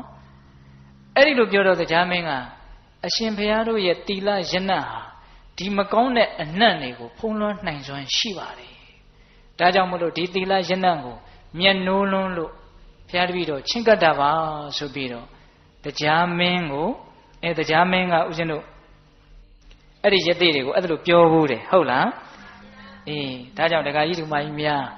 သီလဆိုတဲ့ရနတ်သည်လူသားတိုင်းနတ်တိုင်းမြမတိုင်းချစ်မြတ်နိုးတဲ့အနတ်မှာဒါကြောင့်ကိုယ့်ရဲ့မကောင်းတဲ့အနတ်ဆိုတာပဂတိမကောင်းတဲ့အနတ်ကိုရည်ရွယ်ပြောတာလားမဟုတ်ဘူးနော်ကိုကျင့်တရားပျက်စီးလို့တပါးသောသူတွေစိတ်မချရသောမယုံကြည်ရသောဆက်ဆုပ်သောယွန်ရှာသောအကျင့်တွေရှိနေရင်တော့မမွေးပဲနဲ့အင်မတန်ညှီတဲ့အင်မတန်ပုတ်တဲ့အနတ်တွေထွက်နေလိမ့်မယ်ဟုတ်လားဒါကြောင့်မို့လို့အဲ့လိုအနတ်မျိုးတွေမထွက်အောင်သီလရှိဖို့မလိုဘူးလားလိုတယ်သီလဟာမဆောင်ထင်းရင်ဖြစ်ကိုမဖြစ်ဘူးလို့နားလည်ရမယ်သီလဟာမဆောင်ထင်းရင်ဖြစ်ကိုမဖြစ်ဘူးလို့နားလည်ရမယ်ဒါလေးနဲ့ပတ်သက်ပြီးတော့ဦးဇင်းတို့လူငယ်တွေမှတ်သားဖို့လူငယ်တွေမှမဟုတ်ပါဘူးလေလူကြီးတွေလည်းမှတ်သားဖို့ဆရာကြီးနန္ဒာသိန်းစံပြောသွားတယ်စကားလေးတစ်ခွန်းကိုဦးဇင်းတို့တဆင့်ဖောက်တယ်ချခြင်းဟုတ်လားသီလနဲ့ပတ်သက်ပြီးတော့အဲ့ဒါဘာလဲဆိုတော့တခါတုန်းကပင်လယ်ထဲမှာစစ်သင်္ဘော2ဆင့်လေ့ကျင့်ရေးဆင်းတာအဲ့ဒီလိုဆင်းရင်းနဲ့နှင်းတွေကလည်းကြာလာမသေးမကွဲတွေဖြစ်လာတော့အဲ့ဒီမှာသင်္ဘောတစ်စင်းကရှေ့နားကိုလှမ်းကြည့်တော့မီးရောင်ကလေးမြင်တယ်မီးရောင်မြင်တော့ဒါကဟိုဘက်ကလာတဲ့သင်္ဘောလားမသိဘူးဒီတိုင်းသွားနေရင်တော့တိုက်မိတော့မှာပဲလို့သူကထင်းနေတာသင်္ဘောကပတိန်ကအမှန်ကတော့ဟိုဘက်ကမြင်နေရတဲ့မီးရောင်ကသင်္ဘောကထွန်းထားတဲ့မီးရောင်မဟုတ်ဘူးမီးပြတိုက်ကထွန်းထားတဲ့မီးရောင်မီးပြတိုက်ဆိုတာကဒီနားမှာကြောက်ဆောင်တွေရှိတယ်ကဘာတွေရှိတယ်တိုက်မိရင်အန္တရာယ်ရှိတယ်ရှောင်သွားဖို့ဆိုပြီးတော့ထွန်းထားတာကိုမီးပြတိုက်သိတယ်နော်ဒကာကြီးတို့အဲ့ဒါကိုဒီစစ်သင်္ဘောပေါ်ကကပတိန်ကသင်္ဘောတစ်စင်းကထွန်းထားတဲ့မီးလို့သူကထင်တာအဲ့ဒါနဲ့သူ့လက်အောက်ငယ်သားကိုလည်းအမိတ်ပေးလိုက်တယ်အဲ့ဒီသင်္ဘောကိုဝင်တိုက်မိတော့မှာပဲဒါကြောင့်အဲ့ဒီသင်္ဘောကိုလှမ်းပြီးတော့သတိပေးလိုက်20ဒီဂရီစောင်းပြီးတော့ဒုသင်္ဘောကိုတိမ့်ပြီးတိမ့်မပြီးရင်ဝင်တိုက်ပြီးတော့အကုန်ဒုက္ခရောက်တော့မယ်အမိန်ပေးတယ်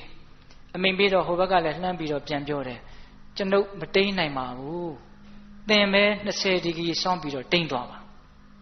အဲ့လိုပြောတော့ဒီဘက်ကစစ်သင်္ဘောပေါ်ကကပတိန်ကစိတ်တူတယ်မင်းတိမ့်ပေးလို့ပြောတာမရဘူးလားထပ်ပြီးတော့အမိန်ပေးတယ်ကျုပ်တိမ့်မပေးနိုင်ဘူးဟိုဘက်ကလည်းဘယ်တိမ့်ပေးနိုင်မှာလဲမီးပြလိုက်ပါလို့ပြောနေတိမ့်လို့ပဲရမှာလဲဟုတ်လားအဲ့ဒီလိုပြောတဲ့အခါကျတော့ဒီဘက်ကတိတ်ပြီးတော့စိတ်တူလာပြီးတော့တိမ့်မပေးရရင်ဗာမြန်းမှတ်တယ်လေတို့ကစစ်သင်းမောတော့လှမ်းပြစ်မှာလို့ပြောတယ်ပြောတဲ့အခါကျတော့ဟိုဘက်ကလည်းပြန်ပြောတယ်မတိန်ကမှနေရောတို့ကလည်းမီးပြလိုက်ဖေးလို့ပြောတယ်ဟုတ်လားဟိုဘက်ကဘလို့ပြန်ပြောတယ်တို့ကမီးပြလိုက်ဖေးမီးပြလိုက်ကတိမ့်လို့ရမှာလားမရဘူးဒါကြောင့်ဒီဒကာဓမ္မတို့ဦးရှင်တို့အထူးသဖြင့်၅ပါးသီလဟာမီးပြလိုက်ကြီးနဲ့တူတယ်တိမ့်လို့မရဘူးရှောင်လို့မရဘူးသူ့ကိုဝင်တိုက်ရင်ကိုယ်ပဲနာမယ်ဟုတ်လားသူ့ကိုဝင်တိုက်ရင်ကိုယ်ပဲနာမယ်ဘာမှသူ့ကိုအလျှော့အတင်းလည်းလုပ်လို့မရဘူးဒီ၅ပါးလေးကတော့လုံးဝလျှော့လို့မရခုခေတ်လူတွေကဟိုအပားလေးလျှော့ခြင်းနဲ့ဒီအပားလေးလျှော့ခြင်းနဲ့ရှိတယ်နော်တချို့တစ်ခုလုံးမလျှော့နိုင်တော့နည်းနည်းလေးပါးလေးလောက်တော့လျှော့လို့မရဘူးလားဟောဒီလိုဈေးရောက်နေရတာမှုသားမပါလင်္ကာမချောအကျိုးမယုံရင်တော့ပြောကောင်းတယ်မဟုတ်လားအမလီဒီလိုမေးတဲ့လူတွေကလည်းရှိသေးတယ်ဟုတ်လားဟင်တခါကြီးမိုက်မြဟုတ်တခါတယောက်ကဥစဉ်ကိုဘယ်လိုပြောတုံဆိုတော့ချင်းတက်တာတော့ငရဲမကြည့်ဘူးတဲ့ကုသိုလ်တောင်ရမယ်တဲ့ဟာဘာဖြစ်လို့လဲဆိုကြရင်ချင်းကမတက်ရင်လည်းအဲ့ဒီချင်းကဥပေါင်းဘယ်နှသောင်းဆိုလေးဥတာတဲ့အဲ့ဒါတတ်လိုက်လို့ရှိရင်အဲ့ဒီငှက်ဖြားဘိုးတွေအဲ့ဒီချင်းတွေပွားစီမှာကိုကတားပြီးသားဖြစ်တဲ့အတွက်ကြောင့်ချင်းတက်တာကုသိုလ်ရကဲပြောဖို့ကဲအဲ့လိုပြောတယ်နော်လုံးဝအလျှော့တင်းမရဘူးနော်တခါကြီးမိုက်မြကိုကျင်တရားတွေဆိုတာလုံးဝအလျှော့အတင်းမရတဲ့စီကံတွေသူတို့ကိုဝင်တိုက်ရင်ကိုပဲခံရမယ်ကိုပဲနာမယ်ဟုတ်လားအဲ့တော့ကိုကအသာလေးသူတို့ကိုရှောင်သွားမညှိစေနဲ့ပါဏာတိပါဒမညှိစေနဲ့အရိဏဒါနာမညှိစေနဲ့ညှိရင်အခုတော့ဟုတ်တယ်လို့နဲ့ခဏနေရင်ခံရမှာပဲဟုတ်လားအေးနောင်တတွေကိုတဖန်ဖြစ်စေသောပူလောင်မှုဒီဟူသောအကျိုးတွေကိုပေးတတ်သောဟုတ်လားဒါကြောင့်မို့လို့ဒီကိုကျင့်တရားတွေဟာဆရာကြီးကတော့မီးပြတိုက်ကြီးတွေပါတဲ့ဦးဇင်းကသိသဘောကျတယ်ဟုတ်လားဒါကြောင့်လူငယ်တွေခေတ်လူတွေဒီ၅ပါးသီလလေးကိုတော့အလျှော့အတင်းမလုပ်ကြပါနဲ့သူများအကျိုးအတွက်ရည်ရွယ်ပြီးတော့ပြောနေတာထက်ကိုယ့်အကျိုးကိုရည်ရွယ်ပြီးတော့ပြောနေတာနော်အဲ့ဒါကိုဝင်တိုက်ရင်ဟိုမီးပြတိုက်ကဘယ်နဲ့မှမနေဘူးနော်ကိုခံရမှာနော်အဲ့ဒါလိုပဲဝင်တိုက်ပြီဆိုလောကကြီးကတော့ပုံမှန်သွားနေမှာကိုလွန်ကျူးရင်ကိုပဲခံရမှာဟုတ်လားဒါကြောင့်သီလသည် စောင့်စည်းရင်လည်းသိပ်ပြီးတော့အကျိုးများတယ်မဆောင်စည်းရင်လည်းသိပ်ပြီးတော့အပြစ်ကြီးတယ်အဲ့ဒါကြောင့်မို့လို့ဒီသီလဆိုတဲ့ပါရမီဟာအသက်နဲ့တောင်လဲပြီးတော့စောင့်ထိန်ရမယ်လို့ဥပမာပေးလိုက်တာ။ဘာနဲ့ဥပမာပေးတယ်။စမရီနော်အမိကလေးများညှိနေတယ်ဆိုလို့ရှိရင်အပြည့်အစီမခံဘူးအဲ့ဒီနားမှာပဲအသေးခံလိုက်တယ်။ဟုတ်ရဲ့လား။ဒါကြောင့်တရားဓမ္မတို့ဦးဇင်းတို့တွေကိုယ့်ရဲ့ဘဝကိုရေရှည်မျှော်ကိုးပြီးတော့ကောင်းကျင်တယ်နောင်တကင်းကျင်တယ်အေးအေးချမ်းချမ်းနေကျင်တယ်ဆိုရင်အခြေခံ၅ပါးသောသီလကိုအပွန်းမရှိအပဲ့မရှိရအောင်စောင့်ထိန်နိုင်ပါစေအသက်နဲ့လဲတန်လဲမယ်ဆိုတဲ့စိတ်ကူးမျိုးထိကူးနိုင်ပါစေဒါနဲ့ပတ်သက်ပြီးတော့ဦးဇင်းတို့ရှိသူတော်ကောင်းကြီးတွေကတော့သီလပျက်စီးခြင်းရဲ့အပြစ်ကိုကောင်းကောင်းကြီးမြင်တဲ့အကြောင်းသီလပျက်စီးတာနဲ့စာရင်သေရတာကကောင်းတယ်လို့သူတို့မှအဲ့ဒါလိုခိုင်မာတဲ့အမြင်ရှိတဲ့အတွက်ကြောင့်သီလပျက်စီးမှုနဲ့သေမှုနဲ့ကိုရွေးခိုင်းတယ်ဆိုရင်သူတို့သေခြင်းကိုပဲရွေးတယ်သီလပျက်စီးမှုကိုမရွေးဘူးတရားဓမ္မတို့ဦးဇင်းတို့တွေကအဲ့လောက်ကြီးတော့ရင့်ကျက်ဖို့မလွယ်သေးဘူးပေါ့နော်အေးတခါတလေဟိုမင်းအသက်နဲ့သီလကြိုက်တာရွေးဆိုတော့အောင်ထီတော့ခက်ခဲမယ်မထင်ပါအောင်အဲတရားကြီးတွေအဲ့လောက်ခက်ခဲတွေ့ဘူးလားမတွေ့ဘူးဟုတ်လားတွေ့ဘူးရင်လည်းသေချာပေါက်ရှုံးမှာပဲနော်ဟုတ်လားဘယ်လိုဟာမျိုးလေးတွေတော့တွေ့တော့ဂုံနဲ့သီလနဲ့မင်းကြိုက်တာရွေးဆိုတာလေးတော့တွေ့လားတွေ့တယ်ဘာတွေရွေးသွားတော့ဂုံကိုရွေးသွားတာဟုတ်လားပစ္စည်းနဲ့သီလမင်းကြိုက်တာရွေးဘာရွေးသွားတော့ပစ္စည်းရွေးသွားတာဟုတ်လားမင်းလူသည်များမှုနဲ့သီလကြိုက်တာရွေးဒါလူသည်များမှုရွေးသွားတာပဲဟင်တခါကြီးမိုက်မြသဘောပေါက်တယ်နော်သူတော်ကောင်းကြီးတွေကတော့အသက်နဲ့သီလထိတ်တိုက်တာကိုတောင်မှအသက်ကိုမရွေးဘူးသီလကိုရွေးသွားတာဒါကတော့ယုံကြည်ဖို့လိုတယ်နော်တခါကြီးမိုက်မြယုံကြည်ဖို့လိုတယ်အဲ့ဒီလိုအသက်ကိုမရွေးဘဲနဲ့သီလကိုရွေးသွားတယ်အကြောင်းတွေဦးဇင်းတို့ပြောစရာအများကြီးရှိပါတယ်ဒါပေမဲ့ဒီကနေ့တော့ဦးဇင်းကဗာလေးနည်းနည်းပြောခြင်းတော့ဆိုတော့ဘုဒ္ဓတအကြောင်းကိုပြောခြင်းတယ်နည်းနည်းဟုတ်လားအရှိကြီးပြောလို့ရှိရင်12နာရီထိုးသွားလိမ့်မယ်ဟုတ်လားဘုဒ္ဓတကဘာလဲနဂါဟာလူငယ်တွေသိလားတေဇာတုနေမဘူသနာဝိဝေဘုဒ္ဓတဆိုတာသူ့ရဲ့မူရင်းနာမည်ကဒဋ္ဌတရားမင်းကိုသွားခါစားတော့ညံကသိတ်ကြည့်တယ်အမှုတွေပါလေဆုံးဖြတ်နိုင်တယ်ဒါကြောင့်တရားမင်းကမောင်ဒဋ္ဌကတော့လေမြေကြီးလောက်ကြီးတဲ့ညံရှိတဲ့လူဆိုပြီးတော့ဘူရိဆိုတာမြေကြီးဟုတ်လားဘူရိဒဋ္ဌဘူရိဒညံကြီးတာအဲ့ဒီဘူရိဒကညံအင်မတန်ကြီးတဲ့ကြတော့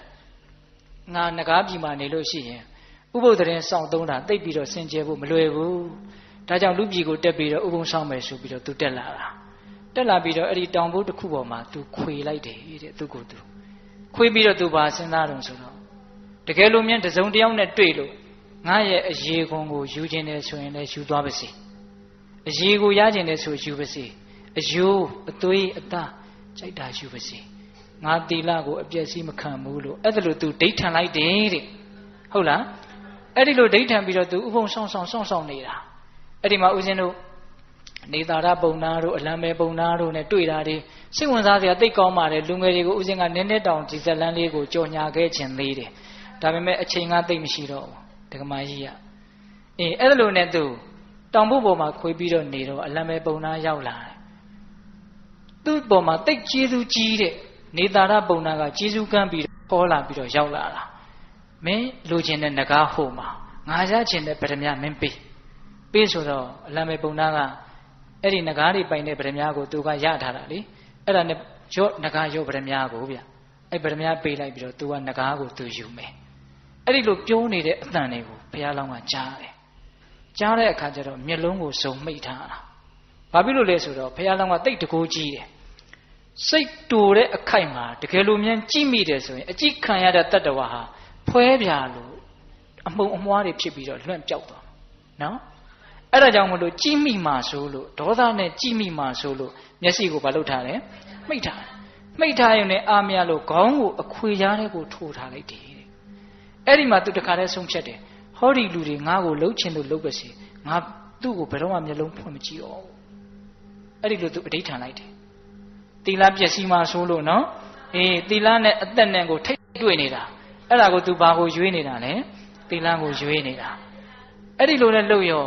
အလံပဲပုံနာဟိုပုံနာကလည်းပြန်သွားရောအလံပဲပုံနာကဘာလုပ်တုံဆိုတော့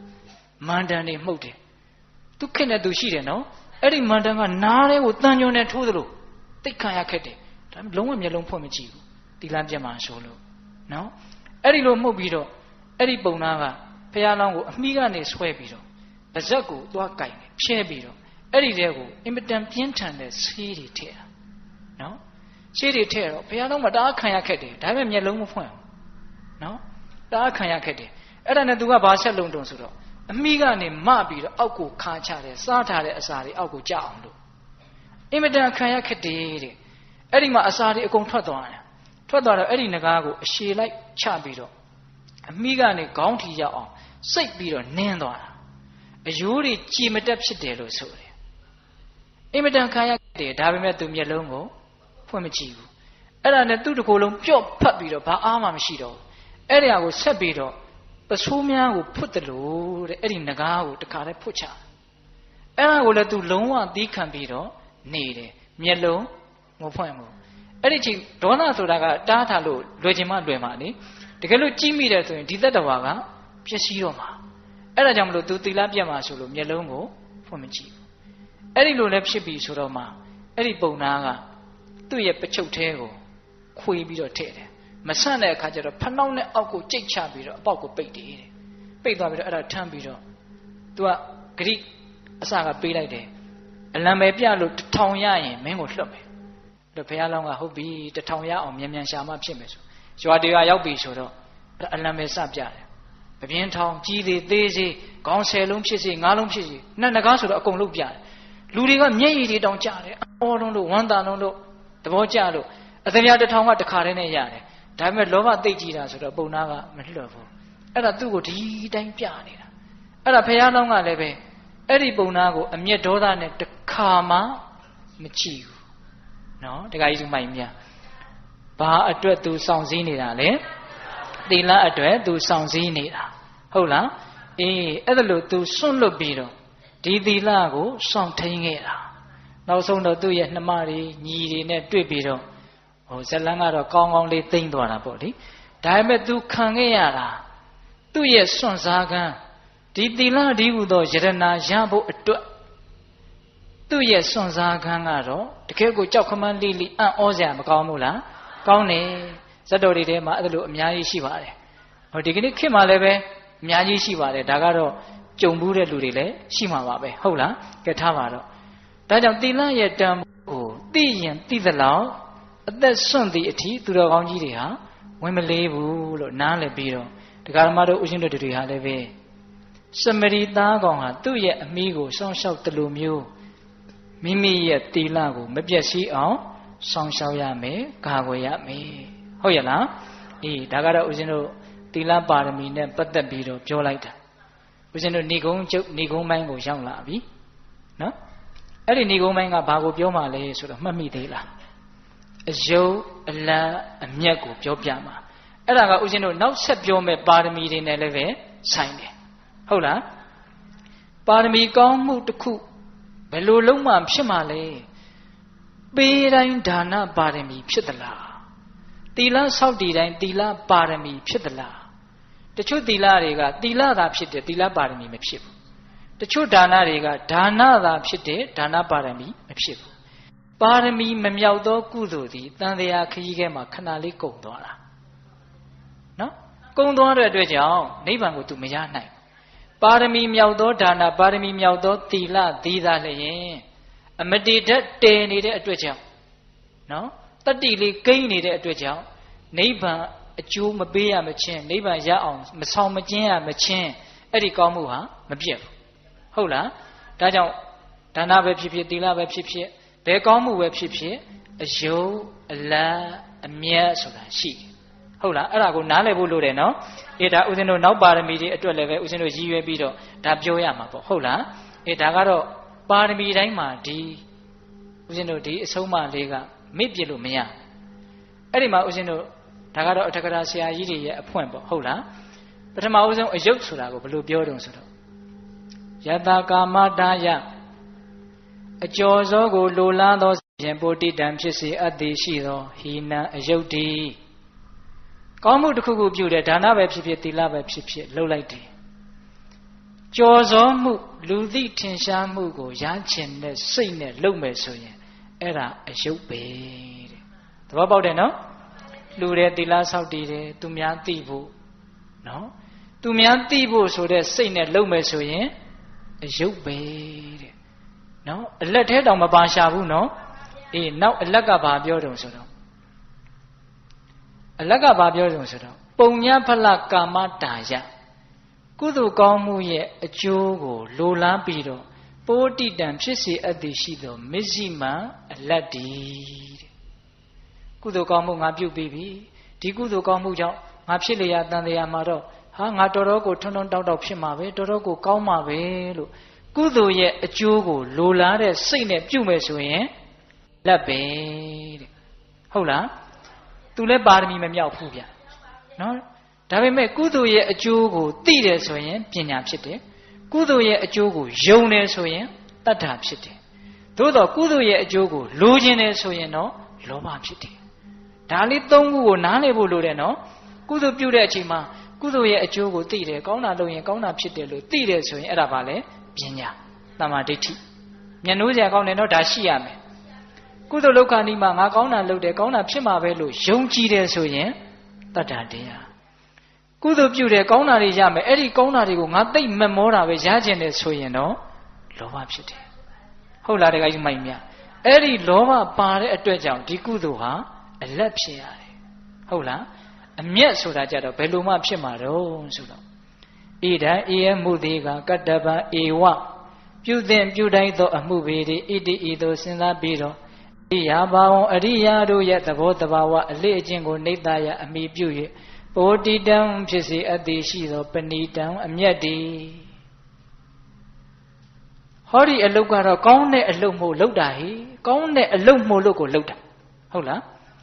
ဣဒံဤအမှုသည်ကကတ္တဗံဧဝလုတ်တင်လုတ်ထိုက်သောအမှုပေသည်ဣတိဤသို့စဉ်းစားပြီးတော့အရိယာဘာဝံမြင့်မြတ်စင်ကြဲတဲ့အရိယာတို့ရဲ့သဘောတဘာဝအလေးအကျင့်ဟု၍နေတ္တယအမိပြု၍ပိုတိတံဖြစ်စေအပ်သည်ရှိသောပဏိတံအမျက်တည်းရှေးသူတော်ကောင်းအရိယာကြီးတွေဘုရားအစရှိတဲ့အရိယာသူတော်ကောင်းကြီးတွေလှုပ်သွားတဲ့အလုတ်တကယ်ကိုနိဗ္ဗာန်ရစေနိုင်တဲ့အလုတ်လှုပ်တဲ့လှုပ်ထိုက်တဲ့အလုတ်သူများအကျိုးရှိကိုအကျိုးရှိတဲ့အလုတ်မို့လို့လှုပ်တာလို့အဲ့ဒီလိုစိတ်ကူးနဲ့လှုပ်မယ်ဆိုရင်အဲ့ဒါဘာလဲအမျက်တဲ့အဲ့ဒါပါရမီထိုက်တယ်နော်တခါကြီးမိုင်များကိုရှိစစ်နေမယ်ကုသိုလ်ကောင်းမှုရဲ့အကျိုးကိုလိုလားနေမယ်ဆိုလို့ရှိရင်အဲ့ဒါပါရမီမထိုက်ဘူးဒါနတော့ဖြစ်တယ်သီလလည်းဖြစ်တယ်ထိုက်တဲ့အကျိုးတွေလည်းရမှာပဲနော်ထိုက်တဲ့အကျိုးတွေလည်းရမှာပဲနော်အေးရလာရင်စောစောတုန်းကတရားအလယ်လောက်မှာဥစဉ်ပြောခဲ့တယ်တဏှာနဲ့တွဲပြီးတော့လှုပ်ပြီးဆိုရင်ရလာတဲ့စည်းစိမ်တွေကိုစွန့်ဖို့အင်မတန်ခဲရင်းတယ်အဲ့ဒီကြရင်အခက်တွေ့မှာမနေ့ပြန်မှာဥစဉ်တို့အဲ့ဒါကိုပယ်ပယ်နေနေပြောပြမယ်ရအောင်လုပ်ဖို့လွယ်ပါတယ်စွန့်ဖို့ကြတော့သိပ်ပြီးတော့ခက်လိမ့်မယ်ဟုတ်ရဲ့လားတခါကြီးမိုင်မြနော်အေးအဲ့ဒီတော့ပဏိတမြင့်မြတ်တဲ့ပါရမီထိုက်တဲ့ကုသိုလ်ဖြစ်ဖို့အတွက်ဒါဟာသူတော်ကောင်းတို့ရဲ့လမ်းစဉ်လှုပ်တဲ့လှုပ်ထိုက်တဲ့အလုပ်ဖြစ်တယ်ဒါကြောင့်ငါလှုပ်တာဆိုပြီးတော့မျောလင်းချက်တွေလောဘတွေမကပ်ဖဲနဲ့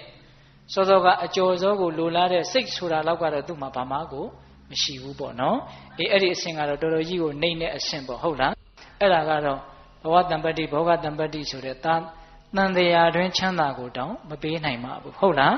အေးထားတော့အဲ့ဒီတော့ဦးဇင်းတို့အယုတ်အလက်အမြတ်ကိုလည်းခွဲလို့ပြီးသွားပြီနော်အကျော်စောကိုလူသိထင်ရှားမှုကိုလိုချင်လို့လုပ်တယ်ဆိုရင်တော့အယုတ်ကုသိုလ်ကောင်းမှုရဲ့အကျိုးကိုလိုချင်လို့လုပ်တယ်ဆိုရင်တော့အလတ်ဒီနှစ်ခုလုံးပါရမီမထိုက်ဘူးဟုတ်လားအရိယာသူတော်ကောင်းကြီးတွေရဲ့သဘောတဘာဝပဲလှုပ်တဲ့လှုပ်ထိုက်တဲ့အလုပ်ပဲတန်တရားဝုတ်ကလွတ်လို့တဲ့ပုံကိုယ်တွေဒီလိုလုပ်ရမှာလို့သိပြီးတော့လှုပ်တဲ့လှုပ်ထိုက်လို့ကိုလှုပ်တာဆိုပြီးတော့လုပ်မယ်ဆိုရင်တော့ပါရမီကုသိုလ်ဖြစ်ပါပြီဟုတ်ရလားဒါကြောင့်ဒါနကိုလည်းပဲပါရမီထိုက်အောင်လုပ်နိုင်ကြပါစေသီလကိုလည်းပဲပါရမီထိုက်အောင်လုပ်နိုင်ကြပါစေအဲ့ဒီပါရမီတွေနဲ့ပတ်သက်ပြီးတော့ဦးဇင်းတို့နောက်၄ရက်ဟုတ်လားဥပပါရမီတို့ပရမတ္ထပါရမီတို့ သမီးတွေနဲ့ပတ်သက်ပြီးတော့သိစရာလေးတွေကိုစုံနိုင်တဲ့လောက်စုံအောင်ဦးဇင်းတို့ဒကာကြီးဒကာမကြီးများကိုတရက်ကိုတနာရီခွဲလောက်အချိန်ယူပြီးတော့ပြောပါမယ်ဟုတ်လားအေးဒီနေ့တော့ဒါနပါရမီရဲ့သီလပါရမီရဲ့ဟုတ်ရဲ့လားအေးပါရမီ2ပါးနော်ပြီးကြစို့နော်ဒကာကြီးဒကာမကြီးများအေးဖရာလောင်းကြီးစဉ်းစားတာမပြီးသေးနဲ့ဦးနော်မနေ့ဖြန်ခါကြတော့လဲပန်းပုံကြီးပေါ်ထိုင်ပြီးတော့ဒုတိယတတိယမြောက်နိခမပါရမီစတုထမြောက်ကဲမသိဘူးပညာပါရမီဟင်ဒါနံသီလင်္စနိခမံပညာဝီရိယပင်စမံခန္တီသစ္စာအဋိဌာနမိတုပိခာတိမာဒတာအတူချုပ်လေးနော်ဒါနာသီလနိခမပညာဝီရိယခန္တီသစ္စာအဋိဌာမေတ္တာဥပိ္ပခာဦးဇင်းတို့မနေ့ဖြန်ကြတော့နိခမနဲ့ပညာဒီပါရမီ2ပါးပြောမယ်ဟုတ်လားအေးဦးဇင်းတို့ရဲ့ဂတိအတိုင်းတဏှာကြီးလဲခွဲပါပြီမေတ္တာပို့ပြီးတော့ဦးဇင်းတို့အဆုံးတတ်ကြရအောင်ဟုတ်လားဘဝတုသဗ္ဗမင်္ဂလရက္ခန္တုသဗ္ဗဒေဝတာသဗ္ဗဗုဒ္ဓ ानु ဘာဝေနတရာဒုက္ခိဘဝန္တုတိဘဝတုသဗ္ဗမင်္ဂလရက္ခန္တုသဗ္ဗဒေဝတာသဗ္ဗဓမ္မာ ानु ဘာဝေနတရာဒုက္ခိဘဝန္တုတိဘဝတုသဗ္ဗမင်္ဂလရက္ခန္တုသဗ္ဗဒေဝတာသဗ္ဗသံဃာ ानु ဘာဝေနတရာဒုက္ခိဘဝန္တုတိဒီတုဝါကတရားနာပိသပေါင်းတင်သူတော်ကောင်းတို့သာတာအလုံးသောတတ္တဝါအနန္တတို့အားသဗ္ဗမင်္ဂလံလောကီလောကုတ္တရာကောင်းဆိုသမျှမင်္ဂလာဝဝတိဘဝတုကောင်းစွာမသွေဖြစ်တော်မူကြပါစေတည်းသဗ္ဗဒေဝတာမိမိတို့ခန္ဓာကိုယ်မှာစောင့်ကြနေကြကုန်သောနတ်မိမိတို့အိမ်မှာစောင့်ကြနေကြကုန်သောနတ်မိမိတို့သာသနာမိမိတို့ကဘာမှာစောင့်ကြနေကြကုန်သောနတ်မျက်နှာကောင်းနာပေါင်းတို့ကလည်းပဲရက္ခန္တုကောင်းစွာမသွေဆောင်လျှောက်တော်မူနိုင်ကြပါစေတည်းသဗ္ဗဗုဒ္ဓ ानु ဘာဝေနကင်္ဂဝါလူသေးစုမကပွင့်တော်မူကြတဲ့စုစုတို့တာပါဘုရားရှင်ကိုတော်မြတ်တို့ရဲ့တကုတေဇောအာနုဘောတော်တို့ကြောင့်၎င်းသဗ္ဗဓမ္မာ ानु ဘာဝေနမေလီရန်ဖူလီရန်နိဗ္ဗာန်ပရိယတိဟုဆိုသောစေတံတော်တရားတော်မြတ်တို့ရဲ့တကုတေဇောအာနုဘောတော်တို့ကြောင့်၎င်းသဗ္ဗသံဃာ ानु ဘာဝေနမဂ္ဂတံ4ယောက်ဖလတံ4ယောက်ဆိုသောရှင်ယောတော်ရိယသံဃာရှင်မြတ်တို့နဲ့တကွာသီလကုံသမာဓိကုံပညာကုံတို့နဲ့ပြည့်စုံတော်မူကြတဲ့သမုဒိသံဃာရှင်ကောင်းရှင်မြတ်ပေါင်းတို့ရဲ့တကုတေဇောအာနုဘောတော်တို့ကြောင့်၎င်းတရားနိယောညပါဘေခမဆိုင်ခြင်းရှိတိုင်းဒုက္ခိကိုစိတ်နှပြချမ်းမာချမ်းသာခြင်းရှိကြကုန်သည်ဘဝတို့ကောင်းစွာမသွေဖြစ်တော်မူကြပါစေတည်း